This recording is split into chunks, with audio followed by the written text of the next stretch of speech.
for a while. Okay. Hello, everybody. I am Onnesha. So I am currently studying at CES. I'm a master's student. Um, so today, basically, I'll be taking up, the history of English literature. This will be the British history of English literature, and what I would be doing today is basically uh, looking at some specific periods of the history of English literature. And these are periods, of course, that you're all familiar with, considering that you're all English literature students, and most of you would have had, done your UG in English as well.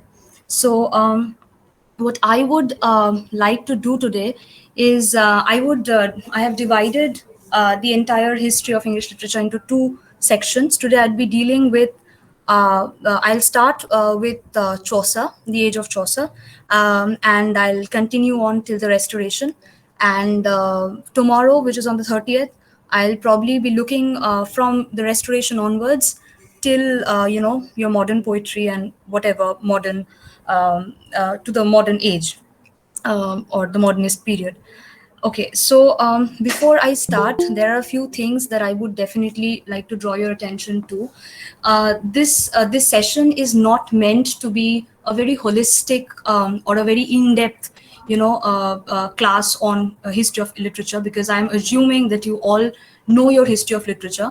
My aim here would be to kind of emphasize on a few different points and a few different, I think, areas that you need to look into much more detail, because as you know that this is an MCQ format, so you need to be really consistent with the details, and you need to know it's going to be really factual, so you need to know your facts well. So that is precisely what I'm going to do today. I'm going to introduce, I won't say introduce, I would like to kind of draw your attention to some of the major areas of concern.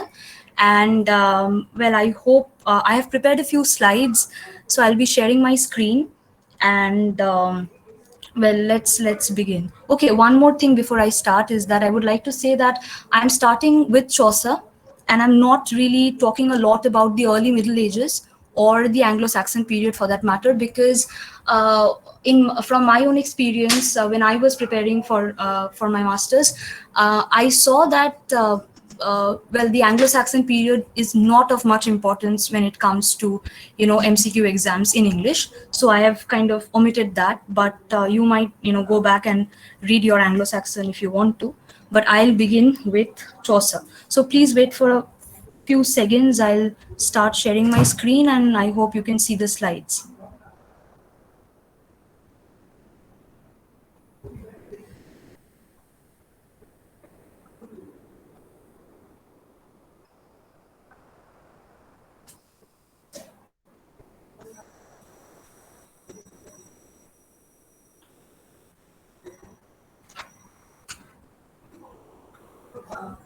Okay, are the slides visible? Could somebody respond? Yes, ma'am. Yes, There. ma'am. Yes, ma'am. Okay. Please don't refer to me as ma'am. I'm just maybe a year older than you. So Anisha is just, it works fine. Okay.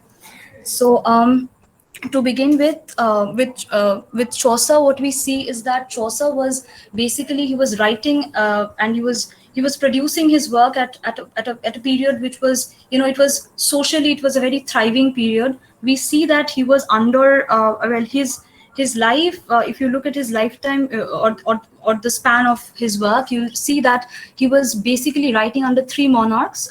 So Edward III, Richard II, and I think Henry IV. Henry IV almost took to the throne, and Chaucer, I think he died after Henry IV took to the throne. But very important for us to remember here is, of course, that the age of Chaucer is very, very important. It is a pivotal moment in the history of English literature, especially because we see that English as a language kind of really comes, it really develops into its own at this point of time, or this is the time when English as a language kind of thrives, we can say, or Chaucer is perhaps the person who kind of brings English language into its own. So standardization of English language happens during the age of Chaucer. It in fact begins with Chaucer. And another thing that we need to be very aware of is that during the age of Chaucer, three major influences in terms of social life, in terms of culture, and also in terms of language.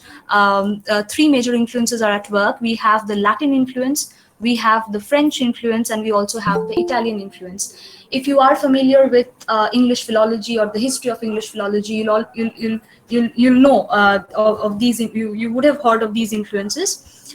So Latin as a language was the language of the clergy, the church, and the French influence, of course, you've heard about the Norman conquest and all of that. So we know that the French language, it was really kind of in vogue in the courts, in the king's courts. And of course Italian, because you have to realize that this was the time when the European continent as a whole was undergoing the Renaissance, as it were. And England as a country also was having did have trade relations with Italy and very various other countries on the continent. So Italian was, and also the Italian Renaissance. So Italian was also a major the Italian language and Italian life and culture also majorly affected the English population.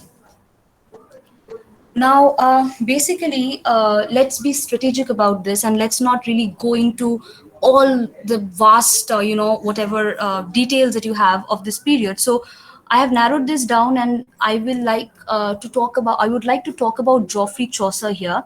Now, with Chaucer, like I previously mentioned, we have three influences as far as language and culture is concerned. We have the French influence, the Italian influence, and the English influence, or which I call the English stage, right? So in the French, as far as French influence is concerned, Chaucer was he was heavily influenced by both the French language, the French forms of art and culture, as well as the Italian language and the Italian forms of art and culture. So first, we see this definite, this very developed French influence in Chaucer's works, and mostly these were lengthy allegorical poems. So the first, of course, very very important, is the Romance of the Rose. Okay, and this was composed in octosyllabic couplets. This is the kind of information that you need to look out for. So you need to look out for the basic names of the most famous texts by every author, by every prominent author of the period. And also you need to look out for the genre, and also the specific style, the rhyme scheme, the meter, all of that. That is very very important as far as MCQs are concerned. So the Romance of the Rose, it was entirely composed in octosyllabic couplets. And then, of course, the Book of the Duchess, the Complaint unto Pity, and the Complaint of Mars. Now, these spellings, these are obviously the Middle English spellings, so very different, from a bit different perhaps from the kind of modern English that we are used to now. Moving on, we have the Italian influence on Chaucer. And so compared to the French influence, Italian influence was much more profound. And Chaucer, in his works of the Italian stage, he kind of displayed a very in-depth technical ability, as it were. So what we have with the Italian influence, some of the key texts: the Parliament of Fowls, Troilus and Cressida. This is adapted from Boccaccio again. And you have to remember these really important things, that like Chaucer writes Troilus and Cressida, but who does he who is his inspiration? Is this an adaptation or not? These are important things that you always need to note down for MCQs, right? And then we have the House of Fame. The House of Fame is a dream allegory in octosyllabic couplets. Then again, the Legend of Good Women, very very important. Remember these key informations. That is, it was initially Chaucer had planned that the Legend of Good Women would be consisting of 19 tales, but now but like he was only able to compose 8 complete tales in their entirety. And the Legend of Good Women is also important because it was the first known attempt in English to use the heroic couplet. Because if you know your history of literature well, you'll know that the heroic couplet becomes a very important rhyme scheme, or a very standardized sort of a rhyme scheme later on, when we look at the Restoration period and all of that. So this is again very important. Remember, the Legend of Good Women is important because it was the first known attempt in English to use the heroic couplet. Then again we move to the English stage. And the Canterbury Tales, everyone knows the Canterbury Tales. The Canterbury Tales becomes really important. Before I go into the details of it, I would obviously ask everyone to at least read the prologue of the Canterbury Tales. And if you do not have time for that, at least go through the summary of the prologue. The prologue is very important. You familiarize yourself with the characters, because as you see, there are 29 pilgrims in the Canterbury Tales, and this is important because you need to familiarize yourself with the different characters in the text. So you can read a summary that is very easily available on the internet, or you could just read the prologue. That will help a lot. And some of the questions that are very often asked as regards the Canterbury Tales is, of course, the starting point. So the pilgrims, they begin their pilgrimage, they set on their journey they start from the Tabard Inn at Southwark. And the destination, of course, is the tomb of Thomas Becket at Canterbury. And like I mentioned, the prologue is very, very important. Go through the summary if you need to, or if you have time, read the prologue on your own. If you cannot manage to read all the books of the Canterbury Tales, just read the prologue. Very, very important. And another very important bit of information as far as the Canterbury Tales is concerned is that each pilgrim is required to tell two tales while they start their journey, and on the return again two tales. So each pilgrim is required to tell four tales in total, right? And one other important thing is that Chaucer he was only able to write 20 tales completely. And the Canterbury Tales in the history of English literature is very, very important because for the very first time, Chaucer presents to us this variety of English social life in all its diversity, as if, his unique observation skills, the way he talks about these characters, very long descriptions, lengthy descriptions, and there's a lot of digression that takes place in each of the tales.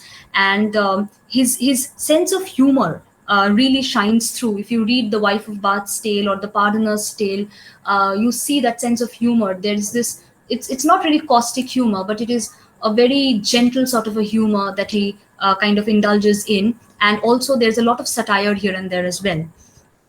So this is basically Chaucer. But one other thing that you need to remember, there was something that really Chaucer perfected so well that it was also known as the Chaucerian rhyme, and well, it's also known as the rhyme royale. This is basically 7-lined stanzas, right? So one stanza consisting of 7 lines. So that is the pattern, and the rhyme scheme is very important. So it's A B A B BCC. This is the rhyme scheme. This is something that you might want to take down, because the rhyme royale, I've seen in several papers, the rhyme royale is a very favorite question as far as MCQs are concerned. Moving on, I was talking about Chaucer, but Chaucer was definitely he was definitely the towering figure of this age. But we also have other figures, maybe not of major significance, but figures nonetheless that we need to study. So William Langland is one of them. So William Langland, he composes this poem which is called The Vision of William concerning Piers the Plowman. This, you just need to know the names. This is not very important. Just know the names. In case you get asked something like this, you know what to answer. And then again, we have someone called John Gower. Now, Gower is also, I think he follows in, in kind of, maybe we can say, Chaucer's footsteps, because you see 3 distinct prominent stages in Gower's writings. So the first is the French stage, and this one verse that he kind of composes is called the Speculum Meditantis. Then in the Latin stage, the composition is called Vox Clamantis. And in the English stage, it's an allegorical poem of sorts. This is called the Confessio Amantis. Now, these are names that you need to remember. You don't need to read the summaries, and you don't need to go into in-depth details or whatever. Just remember the texts and the authors. That is it. But for Chaucer, please read the Canterbury Tales. If not the whole of the Canterbury Tales, at least the summary of the prologue. Get to know your characters well.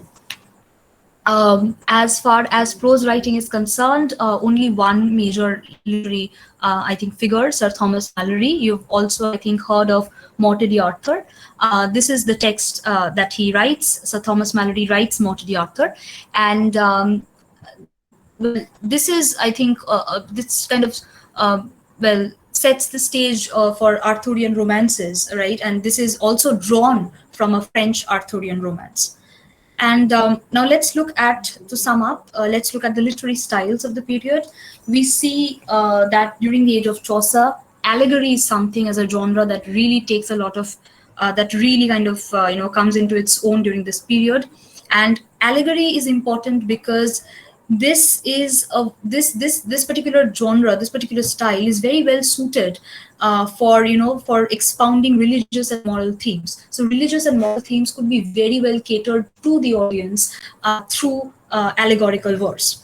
Then again, we see descriptive and narrative. Well, prose, I won't say prose. I think there needs to be a correction here.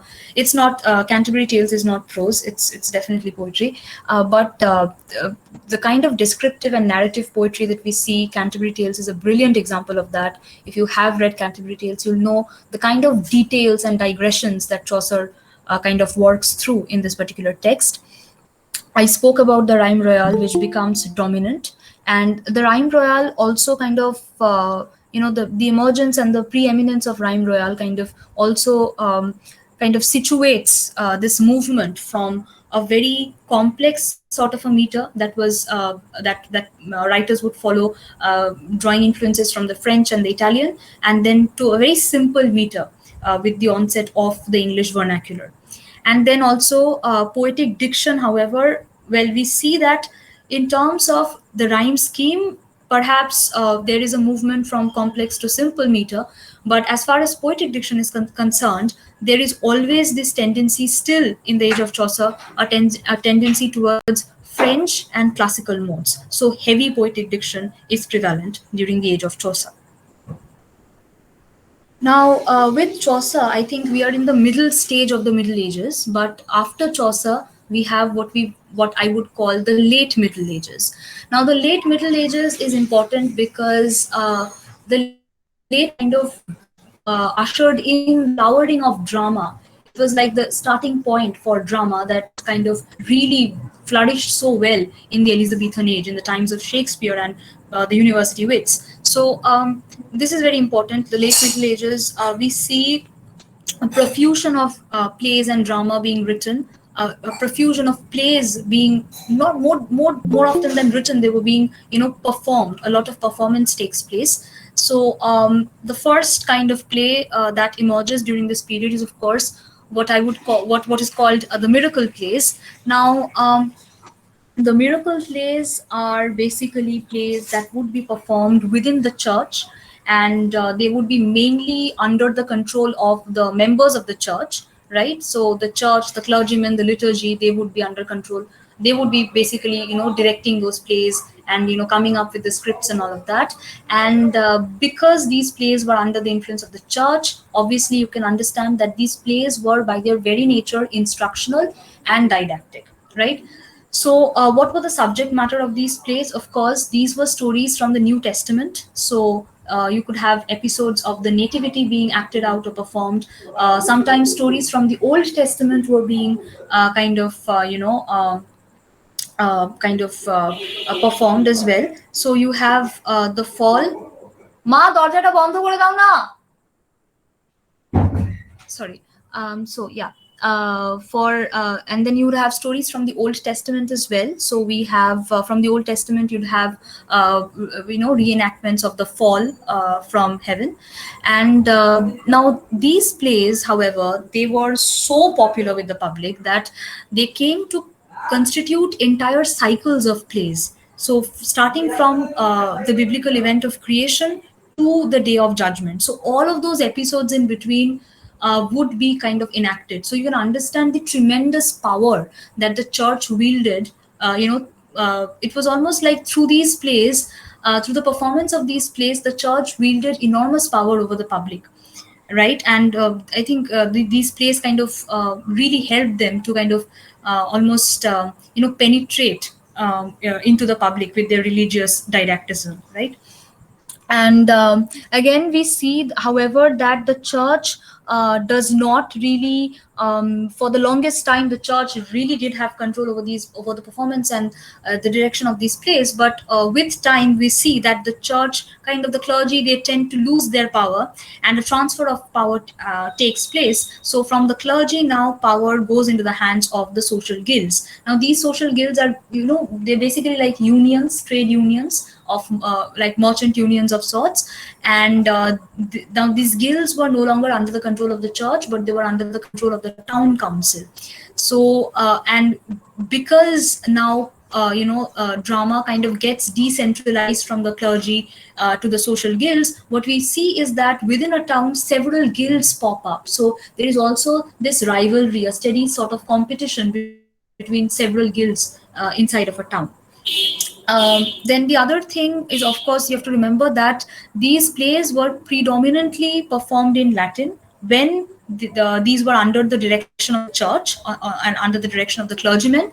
But after there is this decentering happening and the town councils, kind of take power into their hands, we see that vernacular kind of does emerge also in performance. So by the vernacular, I mean the English language as it was being spoken by the common people. And another very important information about the miracle plays is, of course, you have to remember that there were these three very, very predominant cycle of plays. The first is called the Chester cycle. Then you have the York cycle. The York cycle has 48 plays. You can look up how many plays the Chester cycle has. And the third cycle is called the Wakefield cycle, or the Townley plays. Now, it is also called the Townley plays because one particular family called the Townley family was kind of under, was well, they kind of hegemonized. This particular cycle was under their hegemony. So it was alternatively called the Wakefield cycle or also the Townley plays. Now, moving on, this is the miracle play. This is the kind of information that you need to know as far as the miracle play is concerned. Moving on to the morality plays. The morality plays were allegorical in nature, and the characters would be, allegorical in nature in the sense that they would mainly be, they would try to advance these vices and virtues, like, honesty and devotion and duty and chastity, and all of those virtues would be allegorized as characters almost. So these justice, mercy, vice, gluttony, these would be characters in these plays, in the morality plays. And as the name suggests, morality plays much more didactic in nature, much more instructional, because they were trying to teach people the vices and virtues, morality therefore. And with the miracle plays, again, it's called a miracle play because mostly the stories were from the Old Testament, the New Testament. So maybe talking about the miracles of Christ, the miracles of God, and whatnot. So, and a very important example of the morality play would be Everyman, and the year is also very important. It's about 1490s, so very important information here for MCQs. Now, did I? Okay, I probably, yeah. There's a misnumbering of sorts here, but moving on. So, well, okay, did I? Okay. So I think morality plays. I've done this twice, so we'll just kind of not look into that anymore. But let's move on to interludes. So now interludes were basically shorter plays. They were not as long as the morality and the miracle plays. And these plays, however, did not have any allegorical characters like justice and all. But here we have real characters, right? So these would be common citizens who would be they would be the characters of the interludes. Definitely no allegorical figures here. And another very important thing about the interludes is that thus far, till the beginning of the interludes, we had plays where it was moral, it was instructional, it was didactic. But with the interludes, we see something of a kind of humor emerging. And the interludes, because they were short plays and there was humor involved, the humor would be bawdy and coarse farcical humor, the kind that you would see in Shakespeare's Hamlet, the gravediggers scene, or if you've read Macbeth, then the Porter scene in Macbeth. So the kind of humor that we see in Shakespeare's plays, the coarse body humor, that kind of originates in the interludes. And one very important example of this type would be John Haywood's The Four Ps. Uh, don't really need to go into the details for this play. You just need to know that this was a play that was centered around a lying match between a peddler, a palmer, a pardoner, and a apothecary. Apothecary is basically an apothecary, a doctor, or someone who treats, who would advise you on medicines and stuff. So that is all about interludes. These are the very basic points that you need to know, conceptual frameworks almost. And John Haywood's The Four Ps is a very important example of this kind. Moving on, we have tragedies. Now, uh, the tragedy that was being written in the late Middle Ages, this was the kind that was influenced by the Senecan tragedy of blood and gore. So it would be really violent and gory and bloody, kind of more a lot of murder and all of that that we see in the tragedies of the period. Now, also very important, if you know how Senecan tragedy functions, what are the characteristics, this violent murder and sort of death and blood and gore that characterizes Senecan tragedy, then you'll also realize why Gorboduk came to be. It was a major, it was a raging phenomena at that point of time. So Gorboduk, it's like I believe it remains like one of those striking dramas that was produced in the opening years of Queen Elizabeth's reign. And well, it was first produced at the Inner Temple and before the Queen, at Whitehall. I don't remember the dates exactly, but Gorbodok was written by Sackville and Norton. Two people kind of came together to write Gorbodok. Very important again is that it was written in blank verse, right? Uh, it is uh, it is remarkable not only as the first tragedy in English, but Gorbodok is also the first play that is written in blank verse in English, right? So it was divided into, I think, five acts. And alternatively, Gorbodok was also called the tragedy of Ferex and Porex. This is also very important information. So Gorbodok is important because it was not simply the first tragedy in English, it was also the first play that was written entirely in blank verse. Now, this is, I think, Gorbuduk becomes like the pinnacle of, the tragedy in the late Middle Ages. Then, of course, we have the comedies. So, the comedies that were being produced during this time, they were mainly based on Latin comedies by people like Plautus. And one very important dramatist of this period would be Nicholas Udall. And Nicholas Udall's two very famous plays, two very famous comedies that you need to remember the names of. You don't need to go into the details of this. Is the first one is Ralph Royster Doyster, and the second one is Gammer Gurton's Needle. This is just information that you need to remember. You don't need to go into the details of the plays. Now, the Elizabethan age. Now, the Elizabethan age is definitely one of the most, I think, prolific ages in terms of the kind of literary output that that has come out of this age. So there are several authors are they are producing a lot of texts during this period, and it was, I think, it was a very culturally very productive period. This period was, it provided that cultural fertile ground for a lot of literary output to come out of this age. But also then the Elizabethan age kind of features all kinds of writings across several genres. So well, the sonnet, I think, becomes the most important. I think in terms of poetry, as far as poetry is concerned, the sonnet becomes the most important genre. And a lot many poets, a lot many, in fact, Shakespeare, as you will know, tried his hand at writing poetry, and his sonnets are, I think, some of the best that we have in the English language. So just a few bits of information that you need to remember is, of course, that the word sonnet is derived from the Italian word sonetto, which means a little song. And the sonnet is originally an Italian form, and Francesco Petrarch was, of course, one of the form's original masters. And in the 14th century, Petrarch, he writes his sonnets, and they are dedicated to this woman called Laura. And Petrarch, he writes these sonnets in admiration of this woman called Laura.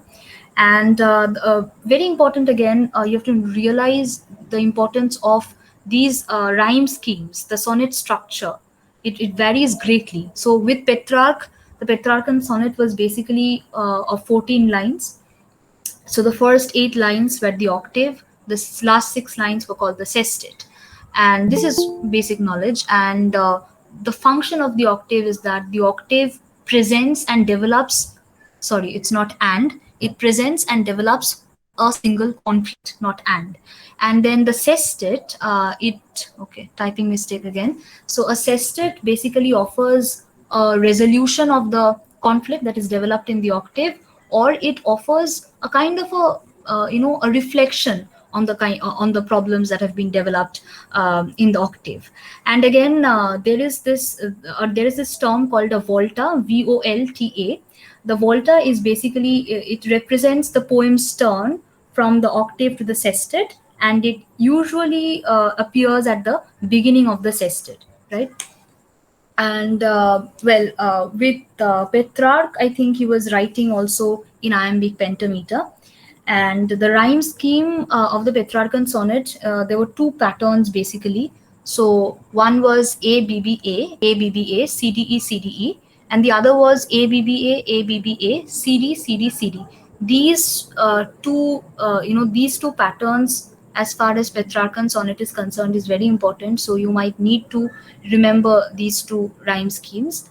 And then again, a very special thing about the Petrarchan sonnet was definitely the Petrarchan conceit. The conceit is basically a Petrarchan conceit is basically, an exaggerated comparison between a woman's features and an object. So because Petrarch would write his sonnets in admiration of this woman called Laura, so he would really go on comparing her, features that he would idealize to an object that he would also idealize. So a kind of exaggerated comparison, not a simple comparison, but really hyperbolic in terms of the kind of praise that was heaped on the woman, or the woman of affections.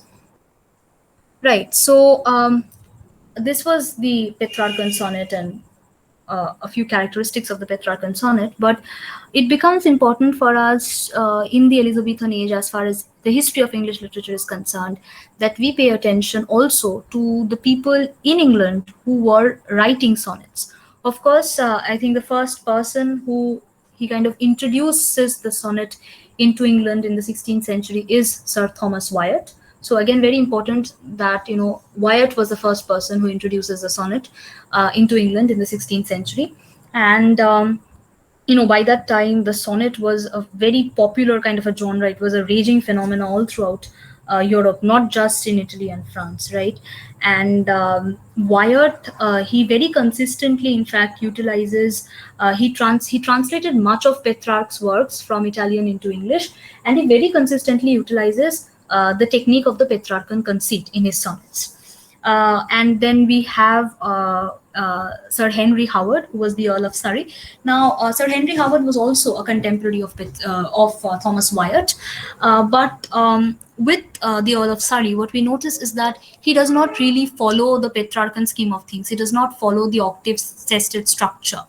Instead, what he does is he kind of, he divides the first 12 lines into 3 quatrains, and the final couplet according to Petrarch, the Petrarchan couplet is left unchanged, but he, however, changes the first 12 lines into 3 quatrains. So these are these are like the major kind of innovations, not innovations, the major changes that he brings about. Very important to remember again.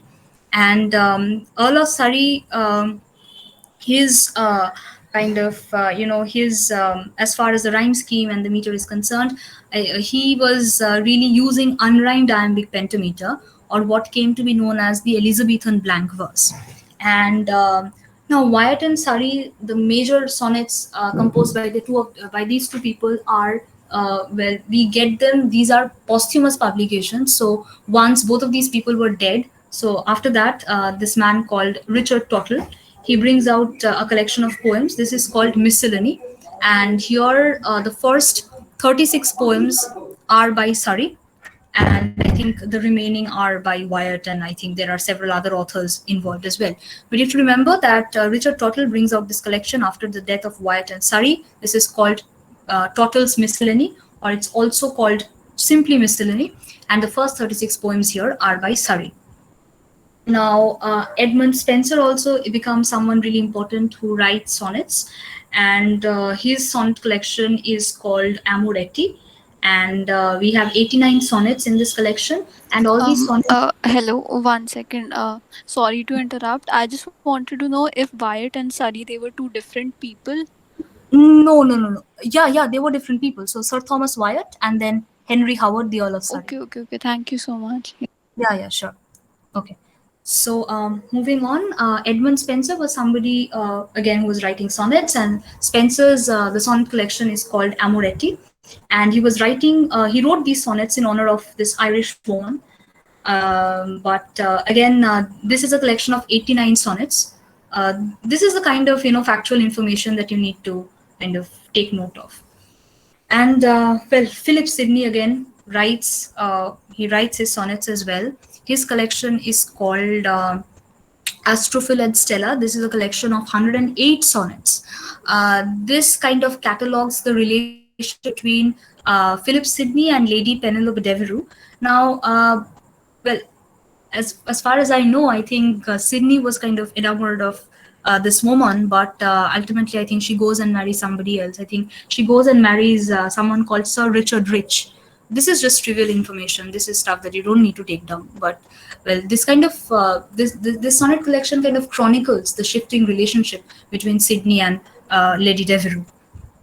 This is a collection of 108 sonnets. There are variations in the sestet, but the Petrarchan octave is maintained. So we have the rhyme scheme A, but the sestet kind of undergoes certain variations. It does not follow the Petrarchan rhyme scheme. Again, right now, you know that one other bit of information that I would like to give out, and this is something that I missed on the slides, is that the Elizabethan period was a time when the sonnet really came into prominence, and it was in fact the heyday of the sonnet. And many of the poets in England of that period, they were trying their hands, at writing sonnets, and some really like really kind of dominant, I won't say dominant, but really famous sonnet sequences of this period would include Samuel Daniel's Delia, Delia. Samuel Daniel writes Delia. This is a collection of this is a sonnet sequence. Then there is Thomas Lodge's Phyllis. Thomas Lodge, Lodge, he writes Phyllis, Phillis. This is another sonnet sequence. Then again, you have Michael Drayton's Ideas Mirror. These are very important, three very important sonnet sequences of the period. Now, moving on, we are talking about William Shakespeare. Now, you know that William Shakespeare, prolific dramatist, but he also tried his hands at sonnet writing and produced some really, really beautiful sonnets. Now, Shakespeare, of course, he continues in the Petrarchan tradition with his highly personal sonnets. However, the form of the Shakespearean sonnet, it really differs from that of the Petrarchan model. Okay. Now, Shakespeare's lines are iambic pentameter, of course, but his sonnets are made up of three quatrains and a final couplet.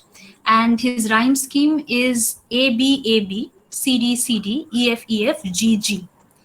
Now, Shakespeare, however, what he does is he moves away from Petrarch's tendency to idealize the object of his affection. If you have read, if you're familiar with Shakespeare's sonnets, and I think the sonnet 130 is a brilliant example of this, where he, talks about his mistress, but then he does not really praise her in very idealized terms, but kind of brings her down to ground reality when he describes her. She's not really associated with any kind of gods or goddesses like the other sonneteers of the age would do, but she's brought down to a very human level, right? So this is something that Shakespeare does, unlike Petrarch, because Petrarch would continuously use the Petrarchan conceit, wherein he would really go on heaping praises of admiration on this woman that he was enamored with, but Shakespeare does not do that. so he does not really idealize his object of affection. Shakespeare's sonnets, 154 sonnets in total. So the first 126 they are addressed to a fair youth, right? The next 26 they talk about a dark lady. They're sometimes, it's a mysterious dark lady. And the last two sonnets, the remaining two sonnets, they deal with stories about the Cupid. Now, well, the basic fact about Shakespearean sonnets is, of course, that Shakespeare, while he's writing the sonnets, he's actually revising the conventions of sonnet writing that were prevalent in England during the Elizabethan period. But he is also in this mode of rejection, or in this mode of revision, he's also kind of rejecting the courtliness. So, he is not really talking about these courtly women, these courtly ladies. There is no direct reference to these courtly figures who would inhabit the courts, as you would find in the works of Spenser and Sidney and all. That is not happening. And again, like I said, that he brings down his characters, he brings down the addressee to the very human mortal level. So there is not a lot of mythological referencing that happens, because Petrarch would use a whole lot of references from mythology to compare the object of his affection to gods and goddesses. But Shakespeare does not do that. In fact, I think sonnet 130, where I think Shakespeare's sonnet 130, I think he says something like, my mistress does not really kind of, she does not really walk on air, but instead she treads on the earth. So this is the kind of innovations that Shakespeare brought into his sonnets. As far as Shakespearean sonnets are concerned, you need to be able to be familiar with his sonnets, at least the major, the very popular ones at least. So sonnet 130, and I think there are certain other sonnets. I am not remembering. I can't remember the names right now. But please familiarize yourself with Shakespeare sonnets, the most popular ones at least, so that you know what he is working with. You know the subject matter of it as well. Moving on, we talked about Edmund Spenser as far as sonnet writing was concerned, but Spenser is also a very prolific kind of a character, personality. Sorry, not a character, but Spenser is also a very prolific personality who emerges during this period. So Edmund Spenser, he writes the Fairy Queen. Now, the Fairy Queen, as you know, is a very important text in the history of literature. And the original conception of this work was that it would be, well, Spencer kind of thought that he would kind of come out with 12 books, but he was only able to complete 6 books. And what each of these books does is that it kind of recounts the adventures and triumphs of a knight, and the knight in each book comes to represent different moral virtues. So in the first 6 books that he completed, the knights represented holiness, temperance, chastity, friendship, justice, courtesy. These are very important bits of information that you need to remember as far as MCQs are concerned. And again, Queen Elizabeth kind of emerges as this oft repeated character in Spenser's Fairy Queen, and she's present in each of the 6 books. Sometimes she's holiness personified, sometimes she is temperance personified, and sometimes she's chastity, right? Um, what happens with Spenser's Fairy Queen is that there is a kind of well, the dominant strain is moral allegorical towards the beginning, but then it kind of also merges with a more or less religious strain. And when that happens, when that kind of a merging happens between the moral allegory and the religious strain, we also get to see that within the Fairy Queen there is a depiction of the struggle between a reformed church and its enemies. Now you have to remember that the church came to play a very important role during the Elizabethan age. And you remember how Henry VIII, he kind of broke away from the Roman Catholic Church, and he kind of instituted the Anglican Church, the of England, right? So the church kind of becomes a very important institution in Elizabethan England from the times of Henry VIII.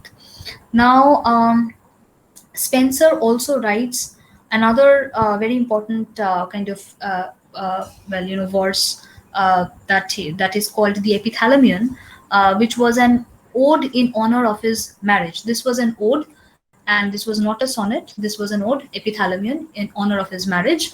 And then he also writes prothalamion, and then this is a piece of prose that he writes, a view of the present state of Ireland in 1594. And so basically, the fact is that Spencer was sent on some kind of a mission. He was in Ireland. He was sent by the Queen there, and you know that Ireland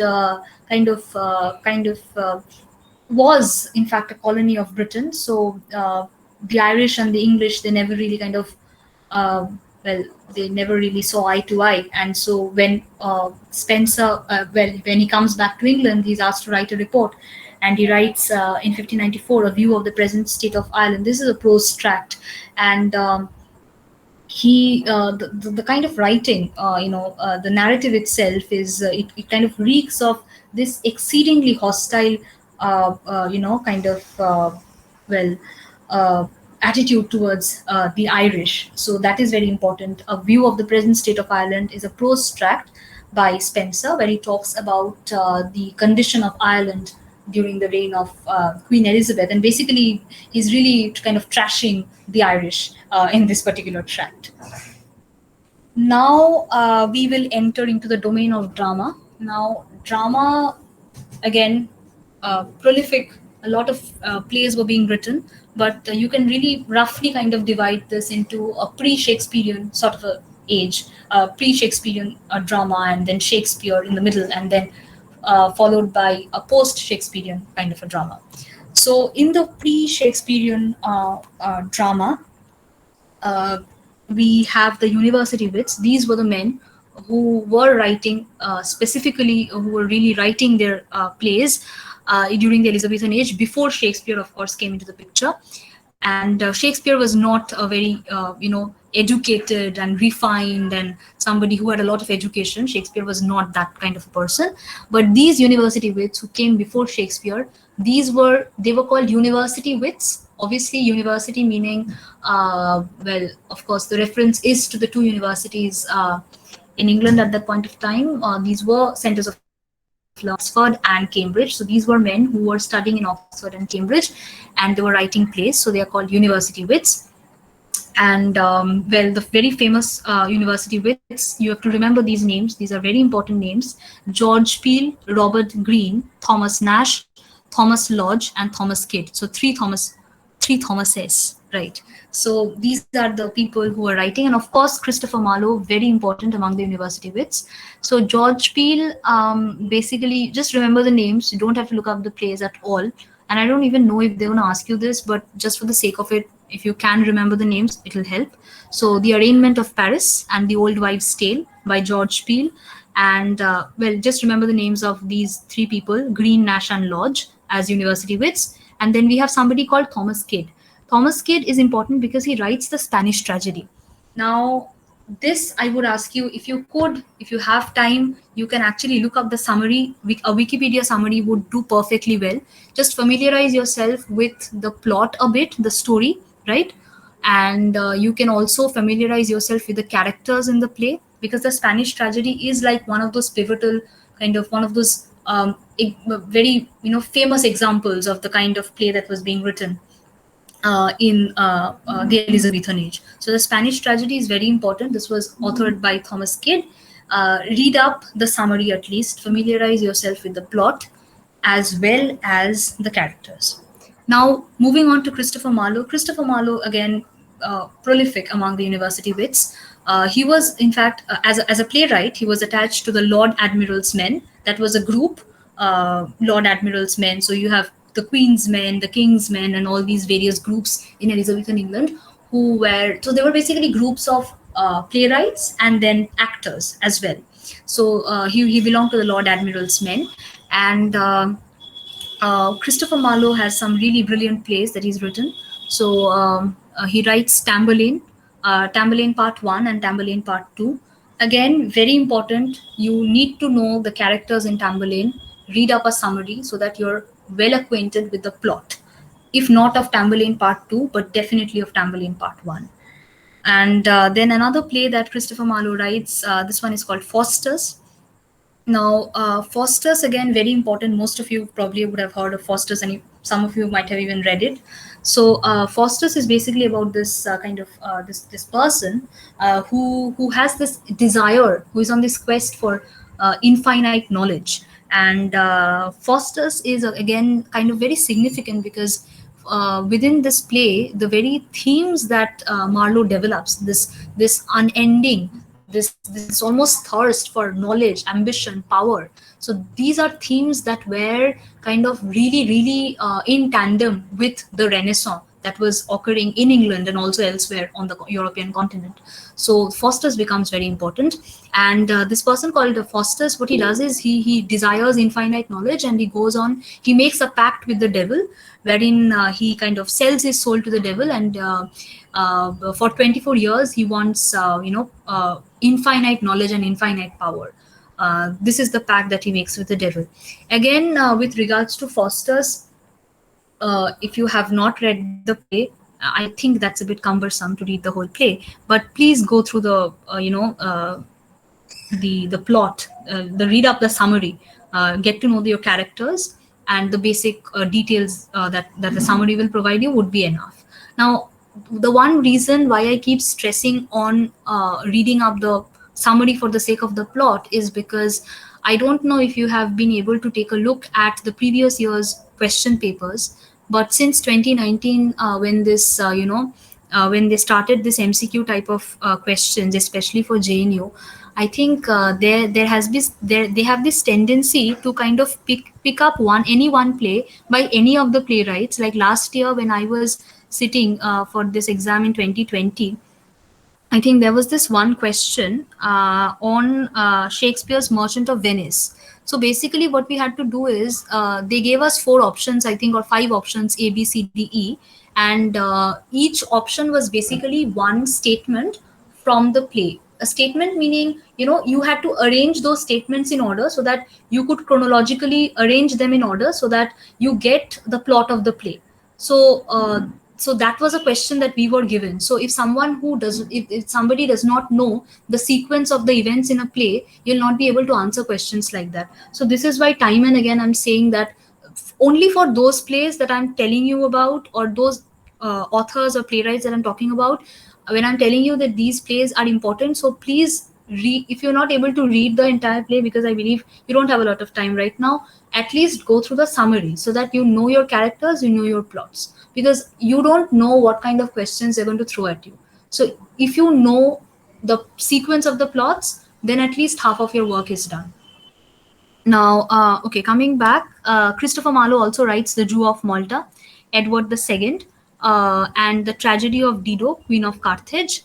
Uh, the important thing to notice about Christopher Marlowe is that in his plays, Marlowe he combines. If anybody if anybody has read Tamburlaine, because I have read Tamburlaine as a play, you will see that this is constant reference to so many things in Tamburlaine. He talks about different worlds, different geographies, astronomy, history, geography, a lot of it. I mean, he brings in references from all these places. So Marlowe's plays are very rich, therefore, in the kind of referencing that they contain, right? And also the other thing about Marlowe's plays is each of the characters, each of the heroes in his plays or the heroines in his plays, the protagonists, they are endowed with this really intense kind of a psychological capability. So the inner conflict that these characters go through is almost kind of it almost parallels the kind of psychological inner conflict that Shakespeare's characters would go through. So the kind of mooring and the kind of ruminating that you would find in people like Hamlet and characters like Hamlet and Macbeth, that same kind of rumination, that same kind of psychological conflict, inner turmoil, kind of gets voiced in Marlowe's plays as well. And as I mentioned before, Marlowe's plays kind of really they are like Marlowe's plays are really they are in they're very well tuned to the Renaissance spirit. So definitely there is this quest for power and knowledge, and there's definitely a lot of ambition in his plays. Now, let's talk about William Shakespeare and prolific dramatist again. Now, I am not going to talk about Shakespeare's origins, his family, his date of birth, and how he came into London and all of that. So, I'm not going to do that because I'm sure you're well acquainted with these details of Shakespeare's life. And that is frankly not something that we need for MCQs. Very important to know again in case of Shakespeare is that you have to familiarize yourself with his plays, the major comedies, the major tragedies, if not the histories. I would also say that if you want to play it safe, uh, familiarize yourself with the histories as well, because the history plays are important, but comedies and tragedies definitely, I mean, very very important. So like I said, last year there was this question from the Merchant of Venice, and I think there was another question on Shakespeare that I don't really remember. But basically you have to know the plots, at least know the story, if not the whole entire play, and also the characters. Familiarize yourself with the plot and the characters for comedies and tragedies. What I have on this screen that you can see is basically I have noted down the comedies, the tragedies, the Roman plays, and the history plays with the years. And the year of publication is very important because I think last year when I sat for the exam, we had a question wherein we had to arrange in kind of chronological order. I think the dates of publication of Thomas Hardy's works. So if they can ask you questions like arrange the novels of Thomas Hardy in order, then they can also ask you questions like arrange Shakespeare's plays in order. So make sure that at least you know the dates of the plays. And the important thing is that they're not going to really ask you, Jay, they're not going to really tell you ki, you have these dates, these years, so match this with these plays. I don't think they will do that. That's really cumbersome. What they would instead do is they would ask you to arrange the plays in order. So which play was first written, which play was written after that, so that kind of a order they would ask for. So even if you do not remember your dates well, if you remember which play came after which play, then also I think you're somewhat sorted. So make a list of the comedies, make a list of the tragedies, make a list of the history plays. The Roman plays, it's good to know the names, but you don't really need to know the summaries. I feel like they probably won't ask you from the summary from the Roman plays, but make sure you know your characters from the comedies, from the tragedies, and from the history plays. Very very important. As far as tragedy is concerned, I am hoping that people are well versed with Hamlet, Othello, Macbeth, and King Lear, and The Winter's Tale. Cymbeline, I myself have not read it, but if someone has, then that's great. But these tragedies are very, very important. Hamlet, Othello, Macbeth, King Lear. I believe everyone at least knows the stories. If not, they've not. If you have not read the original play, you've at least read the story in whatever version or format. You know the characters. That is very important. And The Winter's Tale as well. For comedies, I think. The Comedy of Errors, very popular, very important. Much Ado About Nothing, again very important. Merchant of Venice, As You Like It, All's Well That Ends Well, and Measure for Measure, very very important. I really don't think that you can kind of not study any of his comedies. You have to at least know the characters and the plots, like I always say. Right, and the history plays, good to know the names. If you have time, you can read up the summaries if you want. The Roman plays, I really have not seen. I have checked out other question papers from other universities as well for the entrance, but I really did not see any questions from the Roman plays as such. So maybe you can kind of strike that out. Julius Caesar, well, it might be a favorite with some people, but I believe that if you know your tragedies and comedies well, you can kind of ace Shakespearean drama. So I'll change the slide now.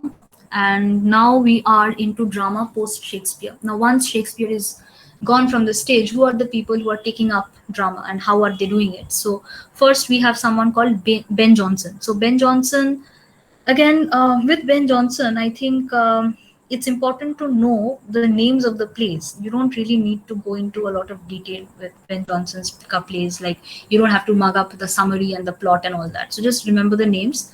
Every Man in His Humor. This is something that everybody knows.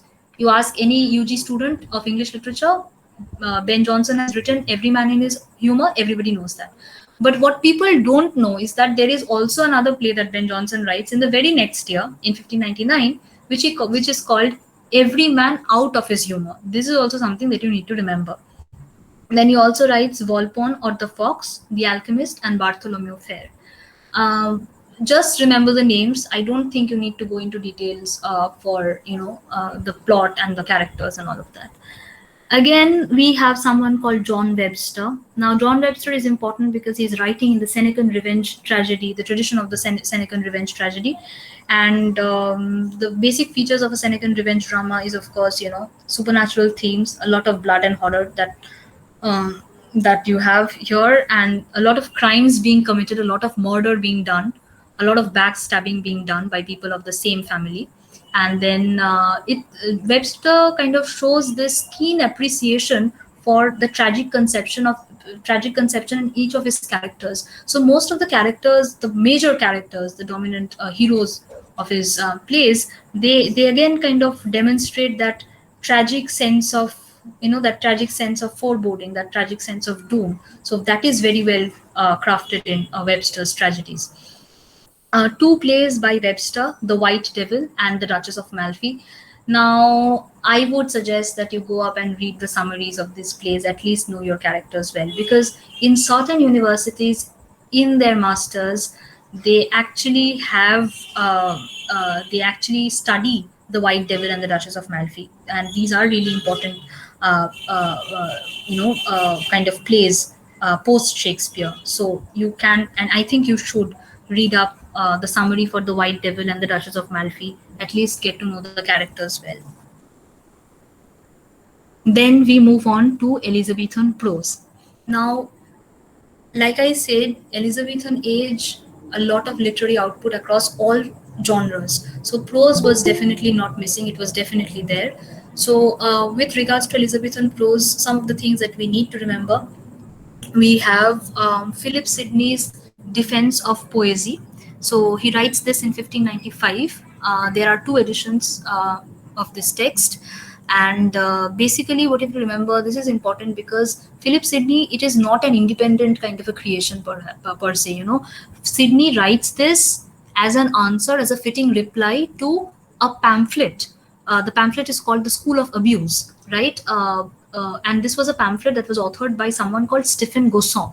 So Stephen Gosson writes a pamphlet called The School of Abuse, wherein he kind of attacks the really ornamental Elizabethan, the really ornamental poetry of the Elizabethan age, and he denounces contemporary poetry in that. And this defense of poesy becomes important because it was not it was not like an independent creation. It was basically something that Gosson wrote. He wrote a pamphlet, School of Abuse, and it was in answer to, it was like a getting back at Gosson, that Philip Sidney writes the defense of poesy. And then you have Thomas More's Utopia. Now, Utopia is again a very important example of Elizabethan prose. Utopia, well, it was first, I think, published. It was first published in Latin in 1516, and then the English translation was done much later in 1561. The English translation was done by someone called Ralph Robinson. Again, very important points that you need to note down. And what Moore is doing in this particular text is he is attacking medieval asceticism, scholasticism, fanaticism. These were the key ideas that he was trying to attack in Utopia. And as regards to his sources, Moore looked to Plato's Republic and Augustine's The City of God. This is the kind of information that you need to have at your fingertips for MCQs. Francis, and please don't go up and read Defense of Poesy and School of Abuse and Utopia. Absolutely not necessary. They'll never ask you in-depth questions from these things. Just basic information that I've mentioned here. Okay, so Francis Bacon. Now, Bacon was one of these prolific people who wrote a lot of essays during this period, and the essay is a prose form. So, Bacon, he writes both in Latin as well as in English. So, in 1597, important, the date is very important. In 1597, he writes 10 essays, that were being published. Well, he writes the essays much earlier, but in 1597, first 10 essays were published, and then again in 1619, a second edition is published of his essays, which contains 38 essays. So the first edition comes out in 1597, consists of 10 essays. The second edition in 1619, and it consists of 38 essays. Now, the characteristic of Bacon's essays is, of course, his essays are impersonal essays. These are not personal essays. So Bacon's essays are more like, in the didactic moral strain. He's talking about he talks about really generalized things, like he talks about revenge. He talks about his essays is called Off Revenge and Off Education, Off Death, so stuff like this. And the very important thing, the specialty about his essays is that his essays are they contain short pithy sentences, so really short sentences, epigrammatic in style, and the sentences are also antithetical, in the sense that if you read a few of his essays, really short essays, not really long and full of digressions, not at all like that. And the good part is that it's very comprehensive. So I think we had two essays from Bacon in our undergrad. So Bacon's essays are very comprehensive. So you can go ahead and read a few of his essays just to get, just to get a sense of, of his style of writing. And two other very, okay, I'm sorry, I've made a spelling mistake again. The advancement of leaning, it's not the advancement of leaning, it's the advancement of learning. Okay. And the other one is called Novum Organum. So these are again very important prose pieces by Francis Bacon. Not the advancement of leaning, definitely the advancement of learning and Novum Organum. This is all you need to know about Francis Bacon. Then again, someone called Thomas Brown, who writes prose in the Elizabethan period. Two of his major works, Religio Medici and Burial. You just need to know the names. Do not go into looking into summaries and plots and all of that. Not necessary at all. Just know the names. And Robert Burton, of course, he writes The Anatomy of Melancholy. That's it. Just know the name, Robert Burton, and his work, The Anatomy of Melancholy. This is, I think, as much that we have about Elizabethan prose. Okay, we have two more. So again, there is someone called Thomas. Did I talk about Thomas Brown? Yeah, I did. So okay, this is a repetition. Okay, we are done with Elizabethan prose, but not really, because as far as Elizabethan prose is concerned, there is another very important piece of writing in prose that occurs in the Elizabethan age. And if you remember, when I talked about the church in England and the kind of influence that the church came to hold over the English population, with regards to that, England breaking away from the from the Roman Catholic Church, the Bible kind of becomes a key text. And it was only in the Elizabethan age, after the succession of James the First, that we have the authorized version of the Bible, which is also known as the King James version of the Bible. Now, the King James version of the Bible is important as a piece of prose writing in the Elizabethan age. It was commissioned in 1604 by King James I. It was first published in 1611, and it kind of marked this really significant moment in the Elizabethan age, because it replaced, Latin was now replaced by English. So English replaced Latin as the official language in writing, right? So that is again a very important thing that you need to remember. And the King James version of the Bible, or the authorized version of the Bible, it is known by both these two names. It marks the culmination of a long series of translations of the Bible into English. So we had, there was the Tyndale Bible, the translations of the Bible by Tyndale. Someone called Coverdale even tried his hand at translating the Bible. So there were these progressive attempts at translating the Bible into English. And in the Elizabethan age, with the accession of King James the First to the throne, we see that the Bible is finally, it gets, for the first time in a very definitive way, it gets translated into English. And not only that, it because it gets the royal sanction, it also kind of comes to be really popular among, it becomes the Bible for the English population, right? And the other bit of information that you need to remember about the Bible is, of course, that the translation, as far as the translation is concerned, someone called Lancelot Andrews kind of oversaw the entire work of translation, and under him, 54 translators were employed, and there were these centers, of course. So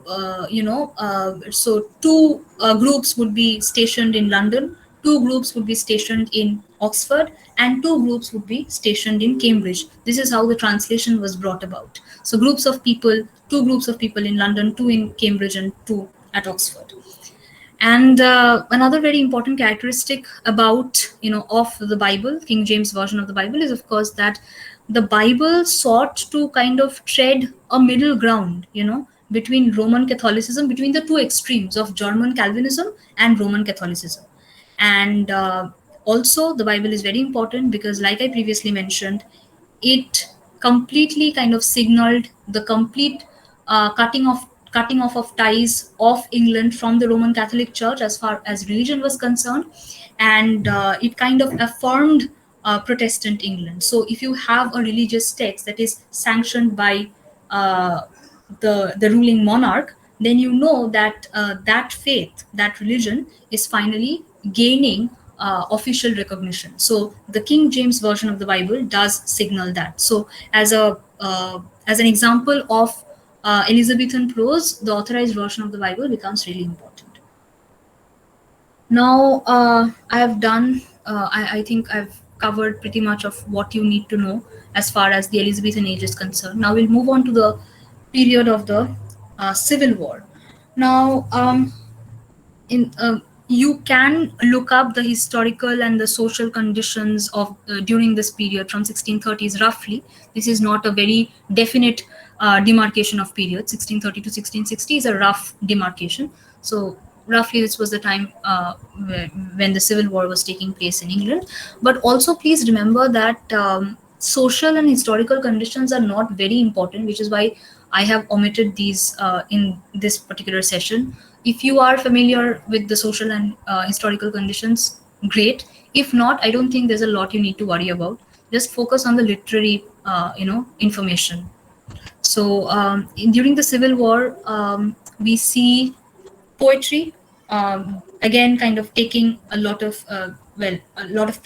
preeminence here. So two dominant strains, of course, the metaphysical poets. You're all familiar with the metaphysical poets, and of course the cavalier poets.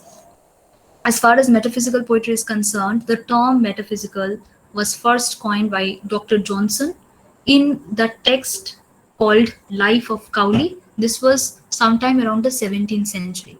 So you have to remember that the term metaphysical was coined by Dr. Johnson for the first time. This term was introduced for the very first time in this text called Life of Cowley. Now, metaphysical poetry, the significance and the very unique characteristic of metaphysical poetry is that there is an attempt to combine, there is an attempt to fuse intellect and wit with emotion. So, earlier, the kind of poetry that people were reading or they were writing was mainly basically it would either be a poetry that would deal, poetry would either specifically deal with wit or it would specifically deal with, intellect, and the other kind of poetry would specifically deal with humor. But now what is happening, there is an attempt to kind of combine these two strains. So within the realm of metaphysical poetry, we see that there is a fusion of intellect and wit with emotion. And very famous metaphysical poet John Donne, everybody has read about Donne. One of his very famous collection is called Songs and Sonnets. This consisted of 5 satires and 20 elegies. And as far as John Donne is concerned, please read up his poems if you have not. But I assume that a lot of you have read John Donne's poems. So it's important because I don't know what kind of questions they're going to set from metaphysical poetry, if at all they do. But it's always good to familiarize yourself with his poetry because John Donne's metaphysical poems are one of the best in the English language, and he was kind of one of the pioneers of metaphysical poetry per se. So they might just pick up a line from a very well known metaphysical poem by John Donne and ask you questions from that. So it's always good to be prepared. Read up some of the very popular poems by John Donne. And then we have Andrew Marvell. I've mentioned only one of his poems, To His Coy Mistress. This is something I think everyone has done in their undergrad. If you have not, please read up this poem as well.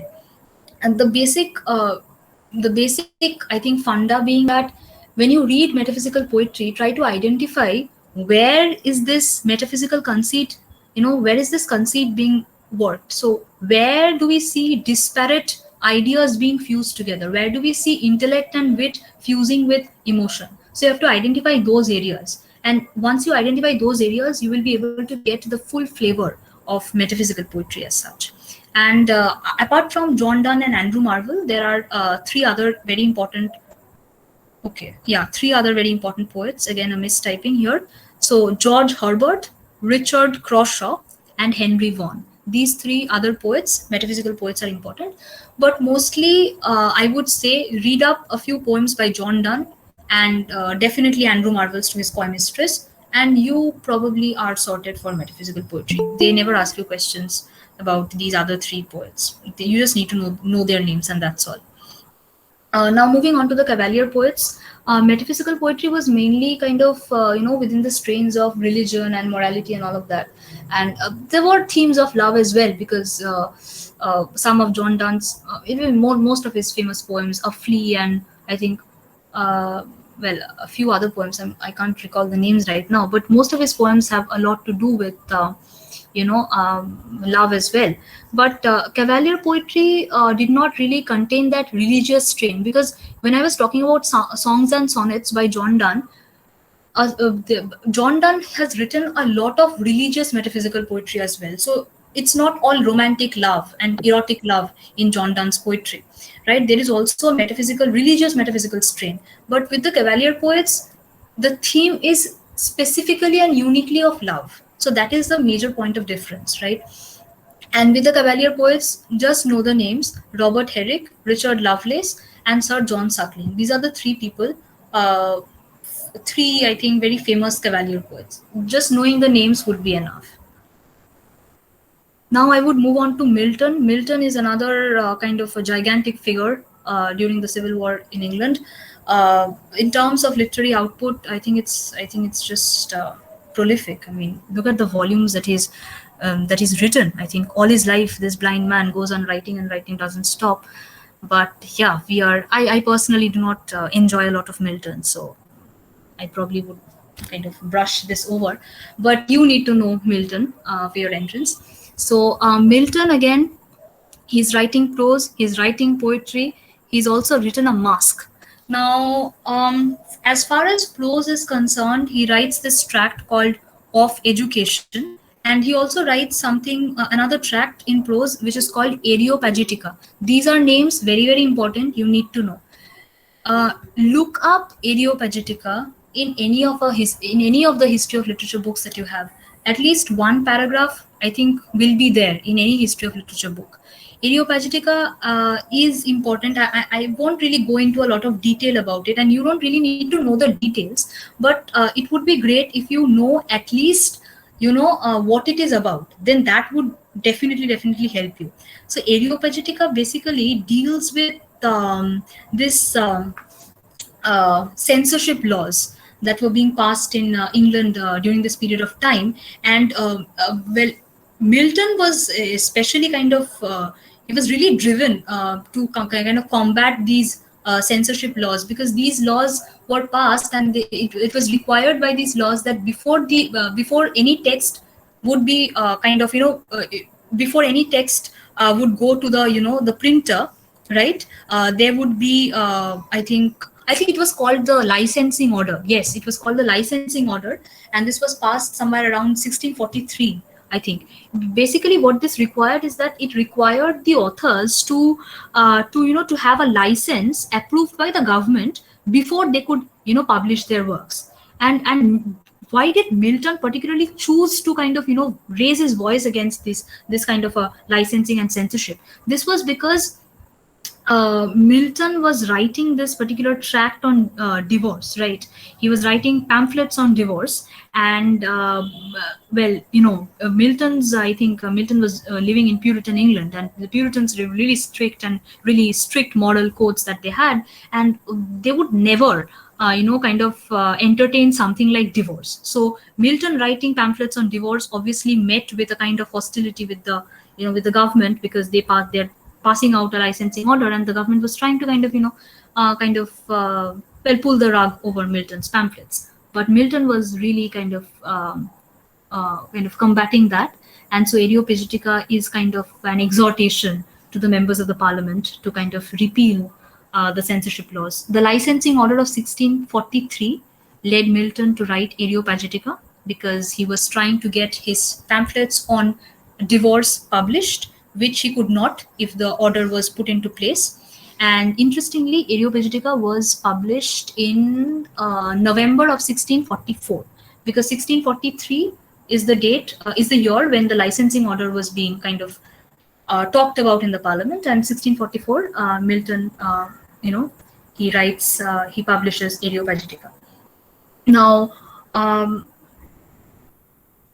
well, Milton also obviously writes poetry. We all know about Paradise Lost, the epic, and well, the features of Paradise Lost, as it were. So epic similes and the epic conventions that Milton uses in Paradise Lost. I believe people are familiar with this. If you are not, then you can go back and refer to a history of literature book, read a bit about Paradise Lost. Basically, see, it deals with man's fall from heaven. But book one, of course, begins with this kind of prayer to the muse, and then of course we jump right back into Satan. Satan kind of becomes the hero of Paradise Lost, as it were. So it Paradise Lost chronicles the fall of man and the rebellion of the Satan and his well, sort of rebel angels in heaven against God. So that is what Paradise Lost is all about. And then also remember the dates for Paradise Lost and Paradise Regained. This is important. And then I think let's talk about the other poems. Four very significant other poems. So, Ode on the Morning of Christ's Nativity is another poem that Milton writes. The date is not that important, just know the name. Le Allegro, I'm sorry if I'm really butchering the pronunciation here.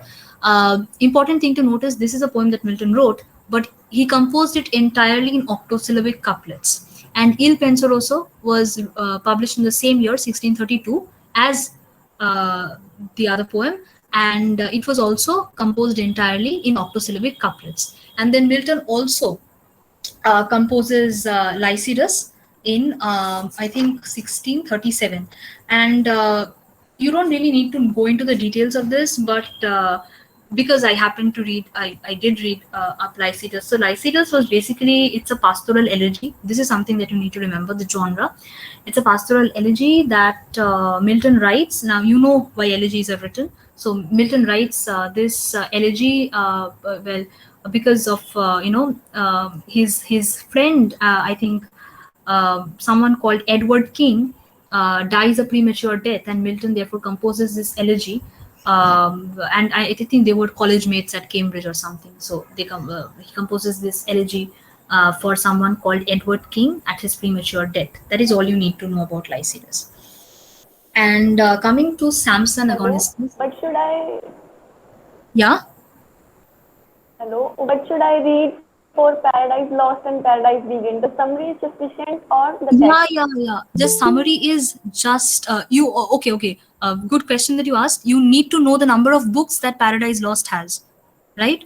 Make a note of the number of books that Paradise Lost has. Book one, book two, and up till a certain number of books. You don't need to know the in full details the summary of I mean what all happens in Paradise Lost. Just the summary is enough. Go to Wikipedia or Spark Notes or whatever. Just have an idea of what happens: the fall of man and the rebellion of Satan and his rebel angels. That is it.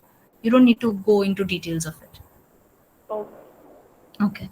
So next we have Samson Agonistes, very very important as far as Milton is concerned, because Milton was blind, right? And this person called Samson, I think he also kind of goes blind at some point of time in the in this play or in this poem. But Milton Agonistes is again important because well, if you read a standard history of literature book, you'll see that there are, well, I won't say direct references, but there are oblique references, and I think every standard history of literature book talks about this, to Milton's life with the character of Samson. So Samson is this blind prisoner, right, who is kept captive. His wife betrays him. So Milton also had a lot of he underwent a lot of kind of misery in his personal life as well. So Samson Agonistes becomes a very significant text as far as Milton's personal life is concerned. And then finally, I think we have this masque by Milton that he composes called Comus. And this was presented before John Egerton, John Egerton, at Ludlow Castle, Ludlow. Okay, so now this is a mask that was composed in the Elizabethan mask tradition. That is all you need to know about Comus. I mean, they don't really ask you questions, but you need to know that Comus is a mask, and this was performed at Ludlow Castle in front of John Egerton, and it was a mask in the Elizabethan mask tradition. That's all. So this is Milton. Do not really, like someone just asked, please do not go into excessive details about on all of this. Remember what Areopagitica is all about, the licensing orders of 1643, which is why, why does Milton at all care about the licensing order? He does it because he's trying to publish his tracts on his pamphlets on divorce. So that is why he takes to Areopagitica. He writes against the licensing order. You just need to know this about Areopagitica, and remember this is prose. And poetry, as far as poetry is concerned, Paradise Lost, Paradise Regained. Paradise Regained, just remember the name. You don't even need to remember the dates per se. Paradise Lost, know what happens. Like a basic summary would do. Don't go up and read all the, I don't know, 9 or 12 books that there are. Absolutely no need. Samson Agonistes is important because there is a direct relation to Milton's life. Not well, in the text it is an overt kind of a referencing, but we know that Milton was drawing much of what had happened in his personal life in this text. So that is Samson Agonistes. And Ode and Il Penseroso and L'Allegro, you just need to remember the names. And I told you what you need to remember for Comus. It is a masque in the Elizabethan masque tradition, and this was performed at Ludlow Castle in front of John Egerton. That's it. Now, of course, we'll move on to the Restoration. Now, the Restoration, again, these are very rough dates, 1660, 1700, really a rough kind of a marking off that I've done. Several history of literature books would give you different time periods, but more or less, the 1660s to the turn of the 1700s, that is the period. Now, again, as far as the Restoration is concerned, I am hoping that people are familiar with the historical and socio, kind of social conditions of the period. If not, please go and refer to a history of literature book, a very standard history of literature book like Edward Albert, or I don't know what else you're reading, Ronald Carter or whatever. Just read that. You'll get a brief idea about what is happening, right, in England at that point of time. But I will focus on the major literary concerns of the period. So again, the Restoration is a period of prolific literary activity. We have comedy, tragedy, satire, diaries being written as well. So let's begin with Restoration comedy. Now, Restoration comedy, it's also known as the Restoration comedy of manners. Okay, so you have to remember the Restoration comedy is also known as Restoration comedy of manners. Now, why is it so called? Obviously, the answer is very, it's obvious, it's staring you right in the face, is that Restoration comedy is modeled upon satirical observations of life and mannerisms of the people in England at that point of time. So the attempt in Restoration comedy is by depicting the kind of over exaggerated, this over exaggerated kind of very superficial kind of mannerisms that a certain section of the population had. So by depicting those kind of mannerisms, it was almost like the playwright was criticizing this kind of the carefree habit of the aristocracy at England of that time. So that is why, because these plays dealt with the lifestyles and the manners of the aristocratic society of that period of time, and in dealing with these themes they were trying to criticize, they were trying to satirize these people. So basically that is why it's also called a restoration comedy of manners. This is something that is conceptual, and you will probably understand this as well.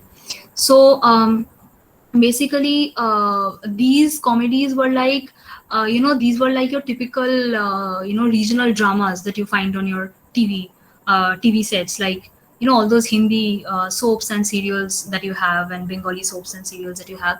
So it's basically like those. So you'll find lots and lots of plots. So the hero, there is no one particular hero or heroine. I mean, there might be one particular protagonist and their heroine or whatever, but then mostly the plot would be filled with numerous other subplots, and there would be a lot of digressions. So the lord would he would have a butler, he would have a servant, and then the lord would have a romantic affair, and then the servant would again be in love with another servant. So the story would kind of digress into different lanes. So these are really kind of intricate intricate plots and subplots, numerous subplots, and they're always centered upon amorous intrigues, clandestine affairs, and womanizing. So you can understand why the playwrights are writing these plays all of a sudden. So if a play deals effectively and uniquely with amorous intrigues, clandestine affairs, and womanizing, so these people have nothing better to do. They're only doing they're exchanging love letters, they're sending off their butlers and servants to deliver love letters to their beloved, and they're hiding from family members, and all of that is going on. So these aristocratic members really do not have anything substantial to do with their lives. They're only engaged in kind of womanizing and romanticizing, and they spend their day about in coffee houses and clubs. So that is all they do. This is the moneyed, leisured aristocratic class in England. So that is how, why the satirizing why is there an attempt to satirize these people? This is precisely because these people have nothing better to do. They have a lot of money. They're the landed wealthy aristocracy, and they while away their time in clubs and coffee houses, and they send off they carry on romantic intrigues and womanizing, and that is all they do. And they also gamble. They gamble a lot. And so the characters are typically foolish country squires, unhappy wives, and fools. So suppose a wife in a marriage is not happy, and she's married to this really wealthy lord, and she's not happy, and he probably doesn't care for her that much. So she kind of tries to kind of have a clandestine love affair with some other lord who kind of sends her love notes through his servants. So that is the kind of thing that basically happens. And uh, some very important plays and playwrights that we need to remember as far as the restoration comedy of manners is concerned is, of course, firstly, William Congreve. He writes The Way of the World, The Double Dealer, Love for Love, The Old Bachelor. These are the four very famous plays written by William Congreve. Now, one important suggestion would be to read up The Way of the World, not read a summary. Please read up The Way of the World. And if possible, also The Double Dealer. These two plays, I think they are very important as far as William Congreve is concerned. Remember the names of all the four plays. Read up definitely The Way of the World. And The Double Dealer, you can actually read up a summary. That's fine. With William Wycherley, The Country Wife and The Plain Dealer. Now, do not make this mistake ki William Congreve wrote Double Dealer and William Wycherley writes The Plain Dealer. So do not kind of confuse which William wrote what. Always be very, very aware of this. This is a mistake that I know someone who's made this mistake so many times in our undergrads. So please don't make that mistake. William Wycherley, if you have time, you can read The Country Wife. Otherwise, just go on to Google and read a summary. Now, the reason I'm saying go and read the summary is because these characters from the Restoration comedies, there are some really remarkable characters that kind of become they have become really famous over time in history of literature. So the reason I'm asking you to maybe go up and read up a few summaries if you can is because you will be at least familiarizing yourself with the plot and the character. The characters are well, the characters are often named in ways that would give you the basic tenets of their attitudes, their characters. So really funny in those ways, and I think very comprehensive plays as well. Not really. I mean, you can read it for entertainment purposes. I mean, it's just like you're watching a TV serial per se. But William Congreve, William Wycherley, very very important. And then someone called George Etheridge. He writes The Man of Mode or Sir Fopling Flutter. And then another play, She Would If She Could, and The Comical Revenge or Love in a Tub. These three plays by George Etheridge, remember the names, that will be all. But William Congreve, read up The Way of the World for sure. Look up the summaries of The Country Wife and The Double Dealer and familiarize yourself with the characters. Now, and also remember which William wrote what. William Congreve writes The Double Dealer, and William Wycherley writes The Plain Dealer. And now moving on to Restoration satire. Now, I think I've done tragedy in the next page. Okay. So Restoration satire. Now, the satire as as a genre kind of originates really well. Like it really comes into being in the Restoration period, and so the Restoration period, in a sense, saw the flowering of the spirit of the satire. And a satire. When do people compose satires? A satire is, whether it is constructive or it is destructive, the satire is always composed. When do you need to satirize somebody or a situation or a person? You do that when you're dissatisfied with how the ideal how with how it is, how the situation is, or how a person is. When there's a certain sense of dissatisfaction with the norm, that is when you try to satirize that. That is a sort of you're leveling a sort of criticism at the person or the situation. So the reason why satire as a genre gains a lot of preeminence in the Restoration period is because during the Restoration period, we see that there is a complete polarization between the two dominant political parties in England. We have the Whigs and the Tories. So one party would support the monarchy, and the other would be like, we don't need the monarchy, we need the parliament, we don't need the king. So some were monarchists and some were anti-monarchists. So we have a clear polarization in the political sphere during the Restoration between the Whigs and the Tories, and there was this constant sense of rivalry between the two groups. So now this kind of laid a very fertile field for Restoration satire to, for satire to kind of become a flower, or as it were, in the Restoration age.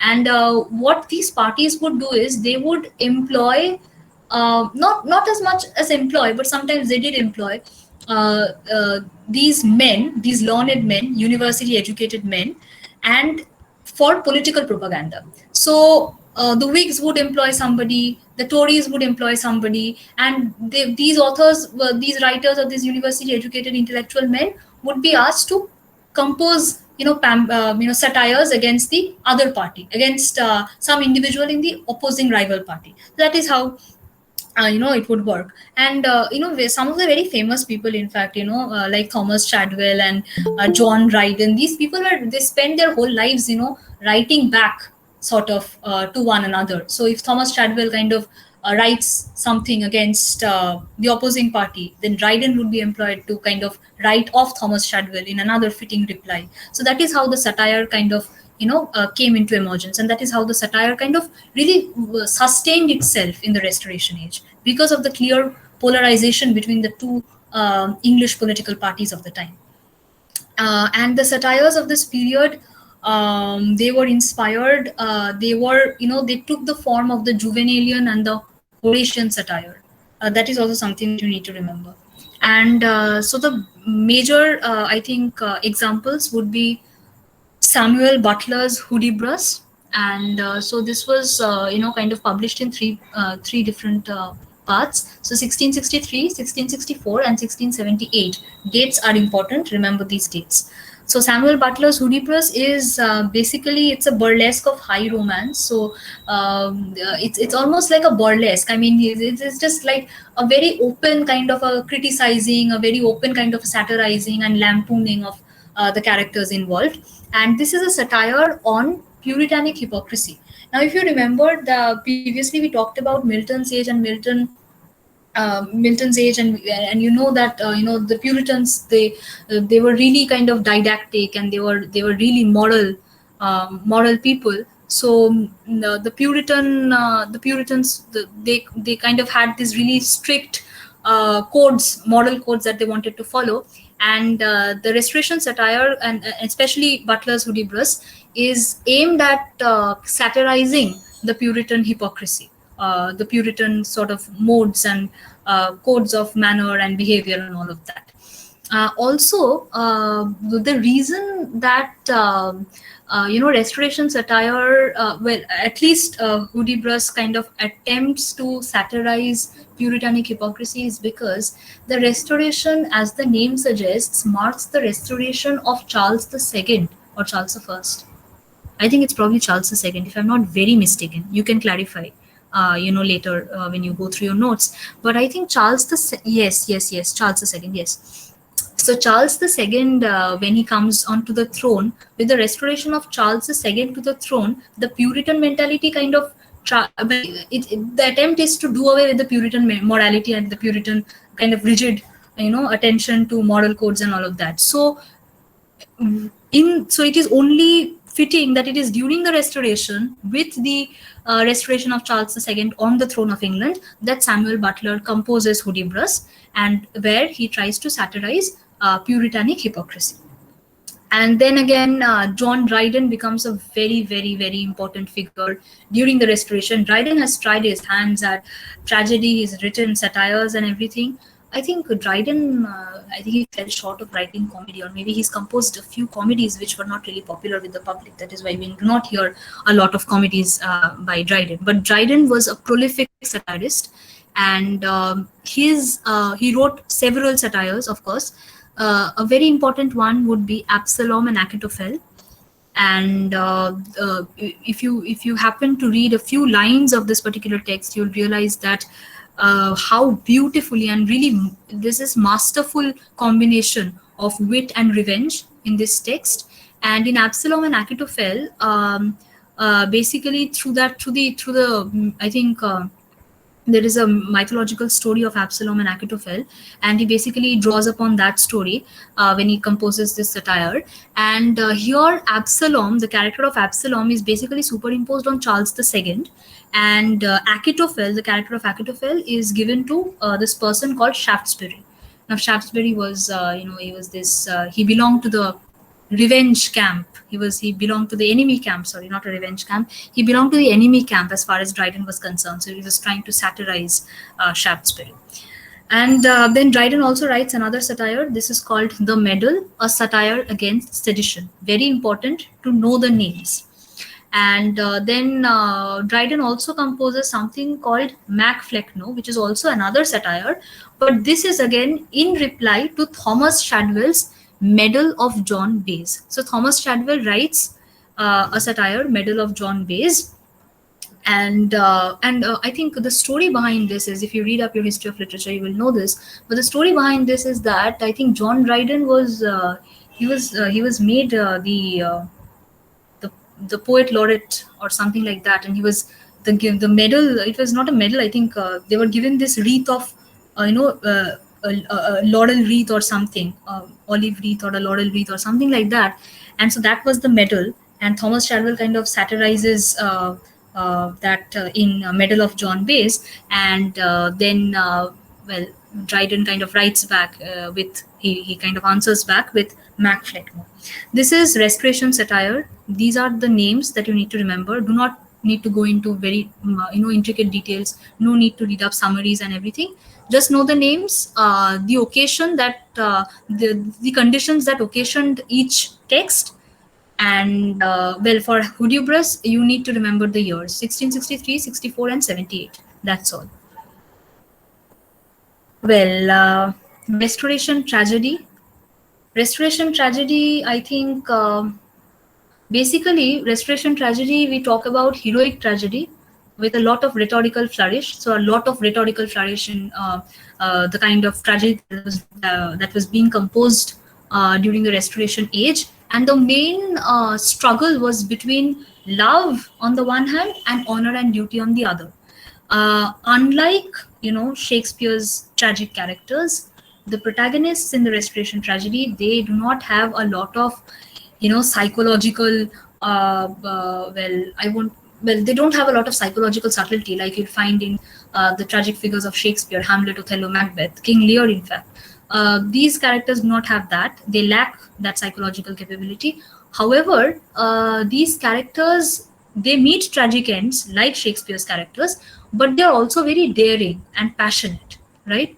And what these heroic tragedies attempt to do is that they attempt to effect a very combined sense of admiration for the characters as well as a sense of pity and fear that I think everyone is acquainted with. The Aristotelian sense of pity and fear is evoked as also a sense of admiration for the tragic characters. And some very important examples would be John Dryden's All for Love. This is one tragedy. Another called The Indian Queen, then The Conquest of Granada, and Tyrannic Love. Now, these are very, very, very important plays. To again, do not need to go into summaries and detailed plots, whatnot. Just remember the name. And another bit of information that you need to remember is that Dryden's All for Love is an adaptation of Shakespeare's Antony and Cleopatra. This is very important. And I think what is the other thing? The other thing is that All for Love is a play that was written entirely in blank verse. These are the two very important bits of information that you need to remember. All for Love is adapted from Shakespeare's Antony and Cleopatra, and it was composed entirely in blank verse. That is it. And also remember the names of the other plays as far as John Dryden is concerned. Remember which is a satire, which is a tragedy. Do not get mixed up with these two genres because Dryden writes prolifically in both the genre of tragedy as well as in satires. And then we have Nathaniel Lee. Just remember the name and the plays: Nero, Gloriana, and The Rival Queens. Three plays by Nathaniel Lee. Just remember the names. That's it.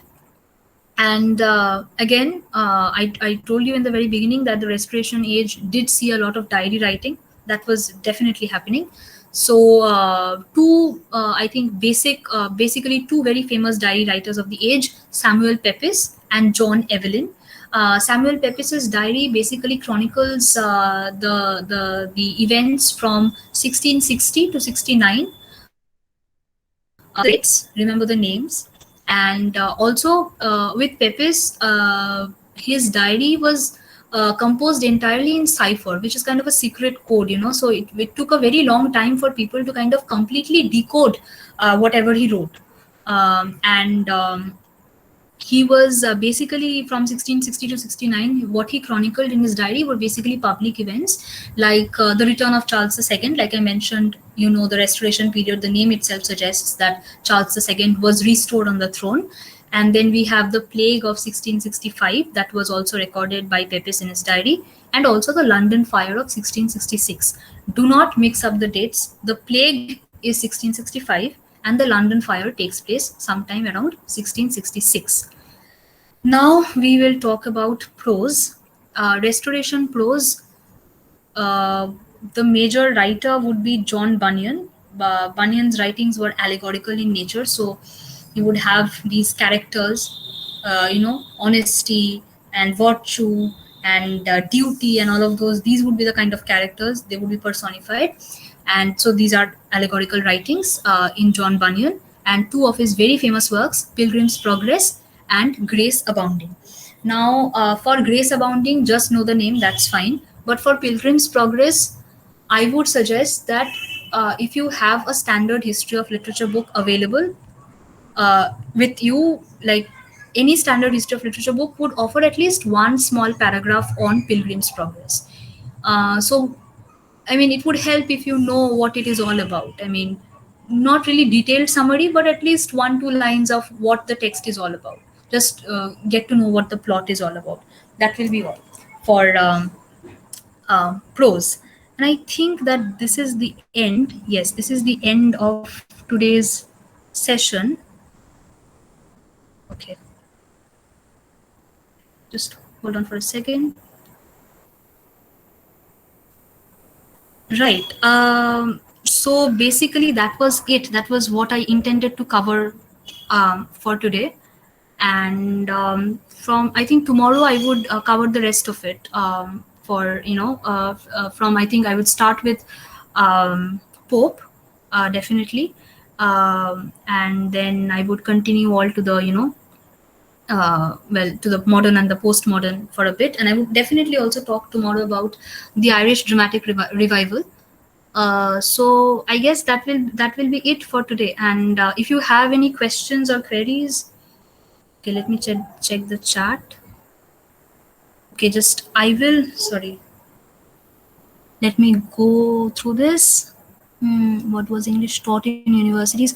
Okay, Siddhant, if you're here, could you please repeat your questions? I'm not really. I don't understand which portion are you talking about. Was English taught in universities at this point of time? Siddhant, are you there? If Siddhant isn't here, I think it was around like university wit type, for 1450s, Okay, 1500s. okay, okay. Yeah, yeah. I think during that period of time, English was not. I think, well, it was not. It did come into emergence, of course. It was. It was not. I think I won't say that a lot of emphasis was being put into English at that point in time. It was basically like, I think, other than the classical languages of antiquity, English probably was taught, but I don't think there was a lot of emphasis on English as such. But it would be great if somebody could cross check, and then uh, we could clarify that as well. So so the good morrow, yes, yes, the good morrow, I absolutely forgot the name. Yeah. And I'm writing here, writing it, can't speak, my earphones are not. Okay, okay, sure, you can write. Okay. History of English literature, William J. Long. Yeah, see, William J. Long is more like, that was also the first book that I picked up when I was in my undergrad, when I was preparing for my undergrads. But history of, well, William J. Long book is, it does not really give you the critical bits that you need to know about uh, the history of English literature. It's basically like, I would say, um, it's more adhered to a light reading. So it's almost like you're reading a work of fiction. I mean, I shouldn't really trash this book. I'm not really trashing this book, but read up other books, like informative books, right? You can read up, and I think his William J. Long is really tedious. I mean, the sheer volume of that text. My God, I would suggest. There's this one book by Ronald Carter. You go to wiki and just, or go just Google this up. I'll just write his name. I think some people might be familiar. Ronald Carter has a book on the history of English literature. It's very precise, very informative. You can read this, or you could read Edward Albert. This is again very good. Edward Albert, right? Norton Anthology of English for British Literature. Okay, the Norton Anthology is, it's very, how should I say this? It's I think it's quite voluminous, is it not? I mean, if you have time for it, go ahead. But right now, you need to be strategic and read. Uh, just don't, like I said in the very beginning. Do not really go in for everything that you find. Like, don't really take up someone the other day. I don't remember who. Like, someone called me and she said that, I went to a bookstore and somewhere she was trying to prepare for literary theory, and someone, the bookseller, kind of sold her one book by someone called M.A.R. Habib. And I was like, oh my God, that book is like, I don't even remember how many pages long that book is. So why did you even buy that book? So you're preparing for an entrance. These people want to know, at your entrance level, what they want to know is whether or not you have some idea, the basic conceptual ideas about the subject that you want to pursue your masters in, right?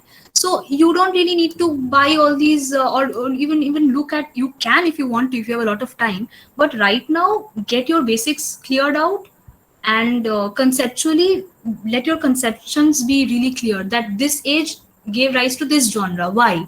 Who was writing at this point of time, and why did he write? Why did he choose this particular genre for writing? Why did satires come into place? Why did novels come into place? So these are the things that you need to have a very clear conception of.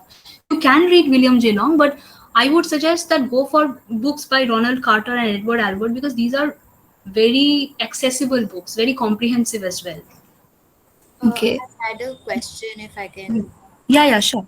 Yeah, it was more related to entrance paper questions Sure. and like preparing in that sense. Do you think going through net questions is valuable and Yes, strategic at this yes. point? Very, yeah, very, very important point, Shayani. You can actually solve net papers because that would kind of further broaden your horizons. There might be something that you might not have picked up while going through history of literature, and then suddenly you come across a net question. You don't know the answer to that, but then you Google and you find out. So in this way you can actually kind of come across new information, very very important. Shiny, I think she pointed this out, brilliant, right? You can actually go and solve net papers. That would help a Okay. lot.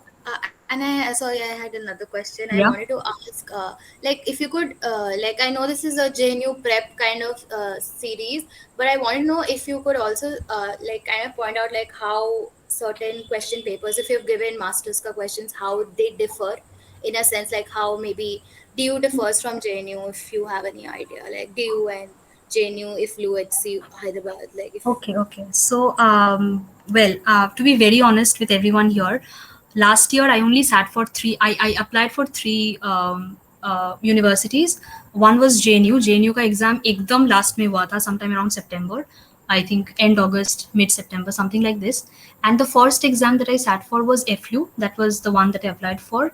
FLU में, if I remember correctly, Eflume, they had a lot of comprehension passages. So not just poems for comprehension, but also like legit passages, like prose passages for comprehension. And there was a lot of general knowledge and awareness questions. Current affairs was there in FLU, because I remember FLU they asked this question, and I think we were really shocked. People who went, we were really shocked because the question that they asked us was specifically this. This swimmer called Michael Phelps, right? He's won several gold medals at the Olympics level. So the question that we were asked was, how many gold medals did Michael Phelps win? And there's another question, I think, related to tennis. I think Serena Williams or something. So basically, a few people, they want to see if you know everything about. I mean, not everything about everything, but they want to know whether you are an aware individual. So you need to familiarize yourself with all the goings on in the world, sports, and also literary prizes like the DSC prize, Man Booker, and all that. So familiarize yourself with that as well if you're sitting for FLU. And also FLU, the other thing, history of literature stuff though, and critical theory stuff though, every entrance examination has common stuff. Also FLU has a lot of reasoning.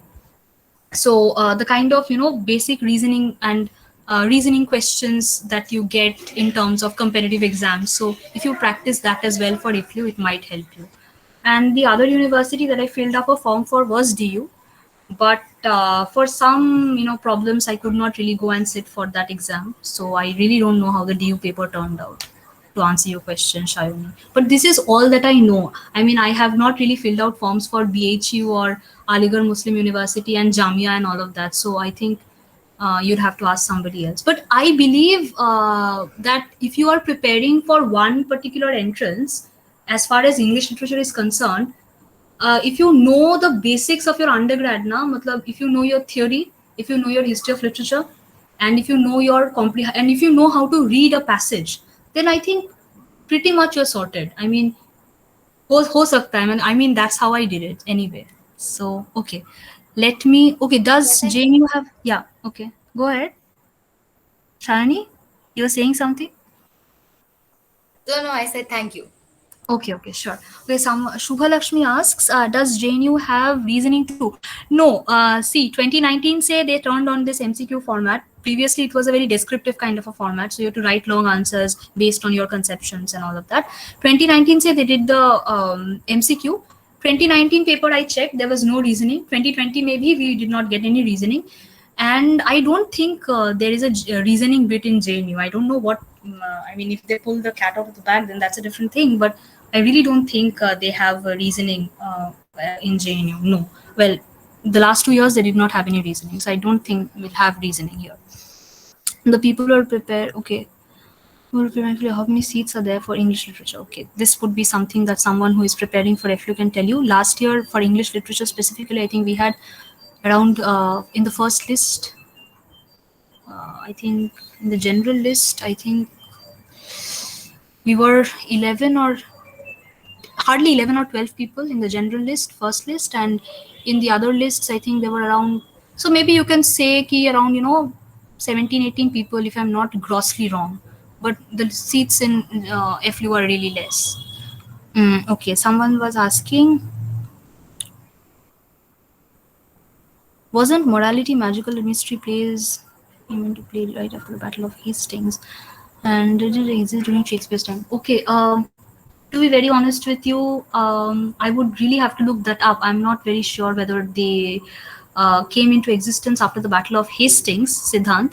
And did they exist during Shakespeare's time? They perhaps did, or they perhaps did not. Not very sure. But in Shakespeare's time, the morality plays and the history plays, the mystery plays, they did not really. If they did exist, they might have existed. I'm not very sure. Please look that up. But if they did, then I think they were not worthy of mentioning in comparison to the kind of output that well, people like Shakespeare and the university wits were producing. So but this is a good question. So I'm not sure about this, but I would have to look this up. If you could look this up and clarify your own query. You're going to cover world literature. Okay. World literature. Unfortunately, I myself am not very well versed with world literature. But since you bring that up, what I can do is I can talk a bit about well, poetry in the sense that in the in modernist contexts. So maybe we could have a bit of Pessoa and Rilke and all of that if you want. But my knowledge about world literature, to be very honest, is I don't have a lot of knowledge about world literature. But I think for world literature, they do not have a lot of questions. So basically, what happens is for world literature, what they do is they basically, like last year for JNU, what they did was they basically asked us something about European dramatists. Like there was a lot of Ibsen and all these other people. World literature as far as drama is concerned, modern drama is concerned. And there was something about, there was this one question about match the following. So they had, like, they gave the name of these countries and the name of these poets that you had to match. So there was Pessoa, Rilke, and I think someone else. So you had to match like which country they belong to. That was it. But world literature, I am not sure, because I myself am not very well versed with world literature per se. Okay, Samad, what was that? Saiful asks, is it important to go through important historical events in the age of Chaucer? Like I talk about the Hundred Years' War, the Lancastrian War, and the Caroline War. Okay, listen. I do not think, I personally do not. It's great if you can cover these areas, but what I tried to do today was basically kind of talk about the literary output. Basically, it's always great to keep the socio-historical contexts in mind, like the Hundred Years' War and the Lancastrian War and all that, the Caroline War. It's great if you look into this, but for the entrance specifically, I don't really think they're going to ask you questions about the historical, the contemporary socio-historical settings per se. But you can if you want to, definitely. Yeah, did I answer all other questions? Well, I think John Evelyn wrote about London Fire. Okay, I have only read Samuel Pepys's stuff, so I would not know a lot about John Evelyn. But if you have read somewhere that he's written about the London Fire, then that's great, because Pepys also writes about the Great London Fire, and also he might, Evelyn might have written about the London Fire because these people were contemporaries. Evelyn and Pepys, they were writing almost, around the same kind of time period. So he might as well have written about the London fire. Okay, is brushing up DU undergrad syllabus enough? Okay, this is another very important thing, and also quite funny, because I myself am not from DU. I studied under the University of Calcutta, and so a lot of my classmates here at JNU are from DU. And one of the things that you hear, a lot about JNU or DU other places का exams is DU का undergrad syllabus अच्छे से brush up कर लेना तो हो जाएगा. This is something that a lot of people say. I personally have not done anything with the DU syllabus, but I did once download the syllabus and I went through whatever they have in their curriculum. And I had half a mind to study whatever I did not cover in my undergrads at CU. But when the time came, I was not really able to kind of do everything at once. But I have heard a lot of people say that for JNU, DU ka syllabus is, for a lot of people, it's their holy grail. So if you are in DU, or if you are a student of DU, or if you want to look at the DU syllabus, you can. I mean, there's no harm in it. I mean, look, right now I think there's like 1.5 months for your entrance exams to occur. And if you have time, and if you're well prepped, and if you have time ki chalo aur kuch dekh lete hain, please do that. The more you know, the better. But if you have to be strategic, then you can narrow, your field of vision down. Well, that was my approach, because I was, kind of really lagging. Okay, see, do I have any other questions? I don't, I think. Let me check. Also, yes, how to, okay, is comprehension, আচ্ছা আপনি CU থেকে graduation করেছেন? হ্যাঁ, আমি CU থেকে graduation করেছি. How would it be if I follow CU's undergrad syllabus? Wasim, CU's undergrad syllabus, the one that I followed, I passed out in 2020. Yeah, I passed out in 2020, but the syllabus, so I joined CU in 2017. So the syllabus that we were following is the old CU syllabus.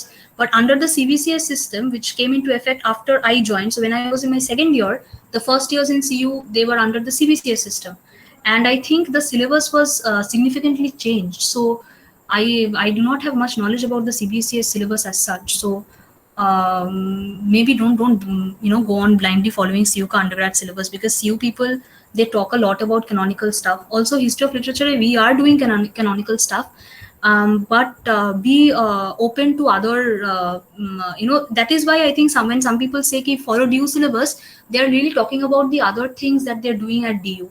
I think a little bit of innovation here and there is required, because see, one thing that I want to tell everybody is that when you are preparing for CES, for the Center of English Studies at JNU, the one thing you have to remember is at your master's level, CES focuses a lot on cultural studies, on theory, on critical thinking, which I know that in the MCQ format, there is not a lot of stress on these areas, but somehow or the other, they kind of find these instances wherein they put in this kind of questions. So do not really go by mujhe to sirf canonical history of literature hi pata hai and this is what I'm going to study. Also know, like someone asked na ki what about other European world literatures? Know that, because CU syllabus does not offer you that scope. CU does something that is very canonical, and if they try to move out of it, then they again fall into that canonical kind of set. So maybe don't blindly follow CU syllabus. Okay, Is thank you. Oh, yeah. Okay, sure. Is comprehension much important? Yes, it is important, not just for JNU, for any other entrance exams that you're sitting for, which have an MCQ pattern. Comprehension is very important. They have passages. They also have poems.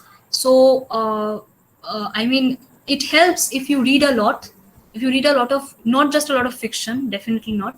Read non-fiction as well. Non-fiction gives you the ability to think critically. Fiction does that as well, but I believe that non-fiction helps you better to think critically. And with poetry, there are comprehension passages, but I mean, look, I don't know what the level of difficulty will be when it comes to comprehension passages. Usually, if you have studied English literature for the last 3 years in your undergrad, you should be able to ace comprehension. I don't think it will be that difficult. But as some people, they're scared ki prose passages aa gaya to we'll do it. but agar poems aaye to we won't be able to manage well. So for that, what you could do is you can make it a habit to read a poem, one poem a day. That was something that I did before my entrance. But we will talk about poetry in some session for sure. Comprehension is very much important.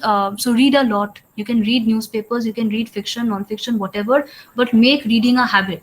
So it will help you think critically. Comprehension is very important. सारे exams में, सारे entrances में comprehensions आते हैं.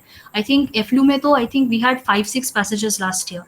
For JNU, I think there were definitely 2-3 poems that we had to work on during that entrance.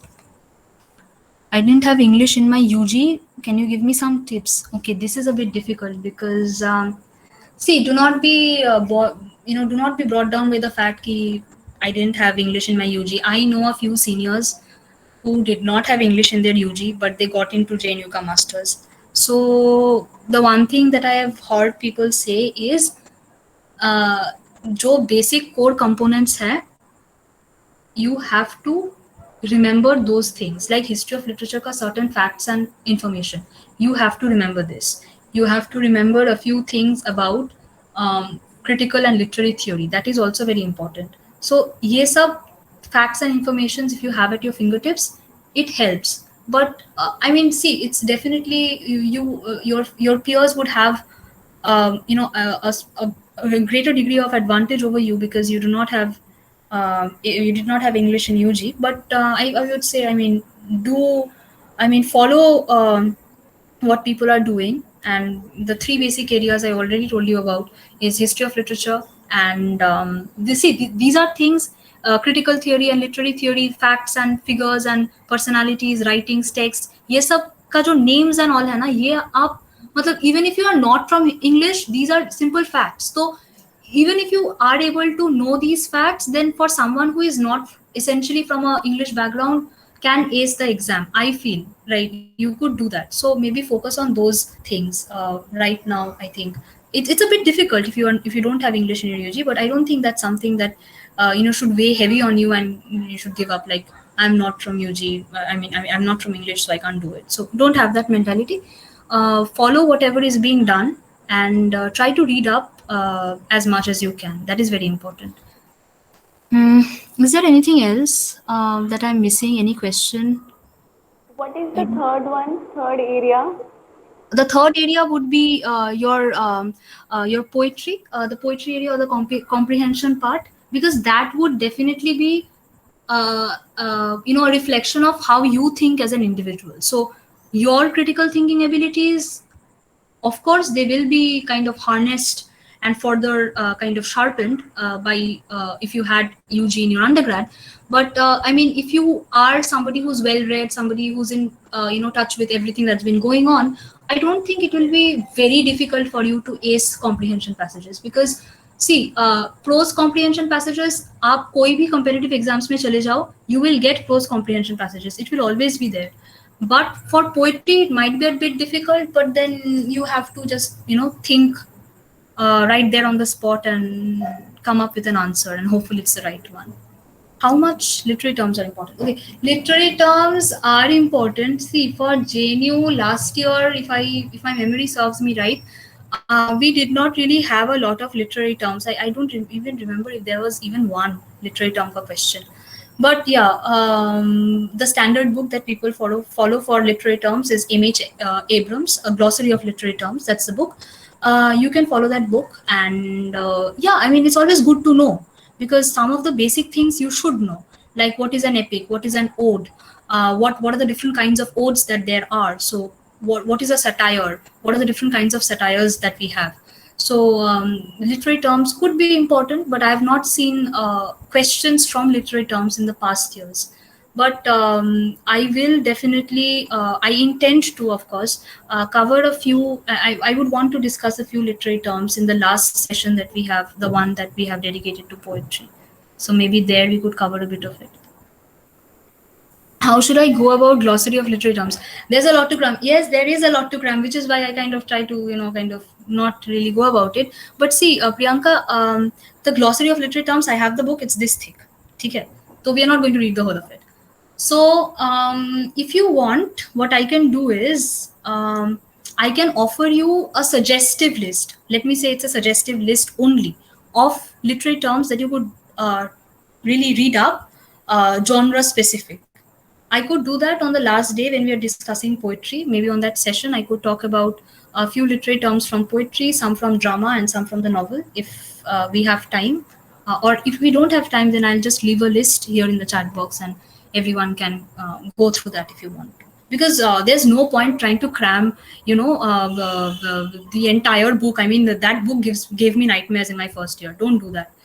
Just note note down a few terms which are of relevance, which are of importance, and then you could get an idea. But ऐसे मतलब in general they don't really ask questions from literary terms, but you never know what kind of questions they spring at you, so it's always better to be prepared. So yeah, that.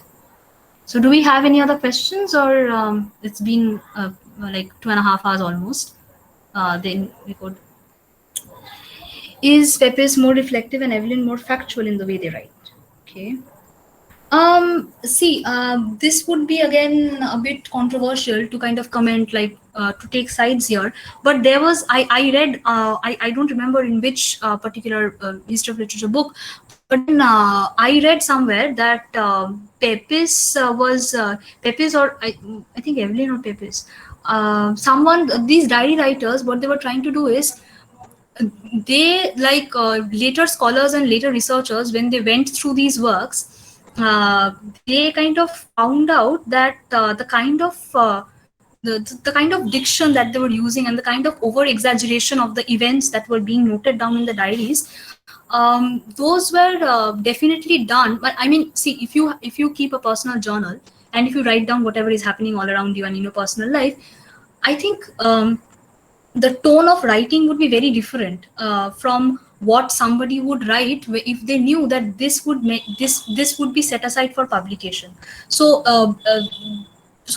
these kind of questions, whether somebody was more reflective, someone was more personal, or someone was more factual, this is kind of problematic. I don't really go for all this. But yeah, Ananya, if you have some good source that you can look this up, you could definitely do that. But I think these would be really kind of this would be just us speculating, because I mean, who knows if they were writing for later publication or what they're not. I mean, we don't really know.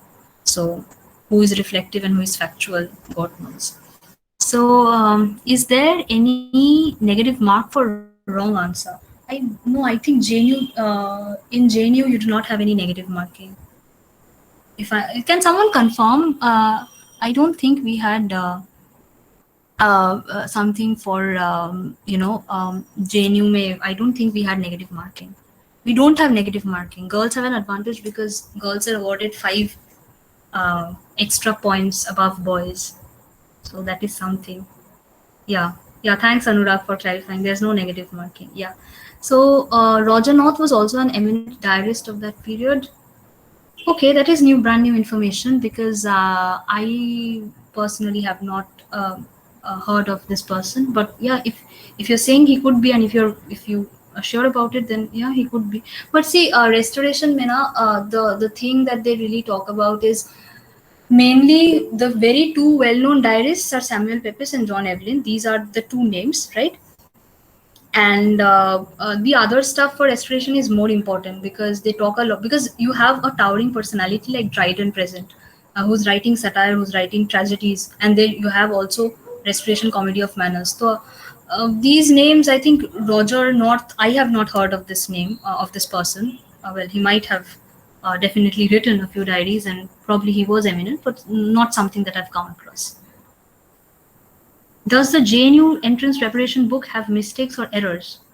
Which book are you following? Who is the publisher? This is something that I want to know. Who is the publisher for? Yeah, 1 second, I'll just have to check. yeah, please do. How are Guptas? Okay, I will be very honest. I personally did not follow any entrance books. See, the thing is, you have to see who the publisher is. Oftentimes it's always good to have these secondary materials हाथ के सामने, it's always better to have them here and there. But always remember कि these are not very, I would yeah, like to say something about this R. Gupta book. I yeah. don't find it very relevant. When I look at the question paper of the JNU and then I look at the book, I really don't find very relevant to the preparation of JNU. The syllabus is also like, I don't know why, but I don't find it. Exactly. It is See, not. It is not in the way it should be in. okay, okay. Point noted. But see, the point is that I personally have not taken, like I did not buy a single, all these guidebooks for this exam, wo university ka ye entrance, wo wala, ye wala. There are lots of guidebooks available on the market. You go to Amazon, Flipkart, हजारों मिल जाएंगे शायद आपको. But मेरे ख्याल से, look, these books are not like by very renowned publishers. In log to these people do not even kind of check whether the answers are proper or not, so they don't do that. So it's always better to do your अपना preparation खुद करो. अगर आपको answer solve करने हैं, but you want to try solving sample papers, buy a net का sample paper का book, solve that. वहाँ पे आंसर्स कम से कम आई थिंक लगभग ठीक ठाक आंसर्स देते हैं, तो that would help. Do not go for these really tailored books that are available on the market. पता नहीं कौन पब्लिशर है, who are these people, nobody knows, right? So don't go for all of this. Okay. Yeah, yeah, yeah. Yeah, yeah. We could really close this. I think I just have one more question. Someone asked how much cutoff marks for you are last year. Last year, okay, last cutoff I don't know. I think cut off थोड़ा सा गया था नीचे, because 76 था मेरा, तो probably let's say around 70 आएगा may be. 70 के ज़्यादा तो आई आई एब्सोल्युटली नॉट थिंक 70 से ज़्यादा नीचे आया था. Let's say 70. बट देखो, year two year cut off very होता है depending on the kind of people who are taking the exam, the difficulty level of the paper, so all of that. So yeah, I don't think we have any more questions. So maybe we could close this session down. 2.5 hours already.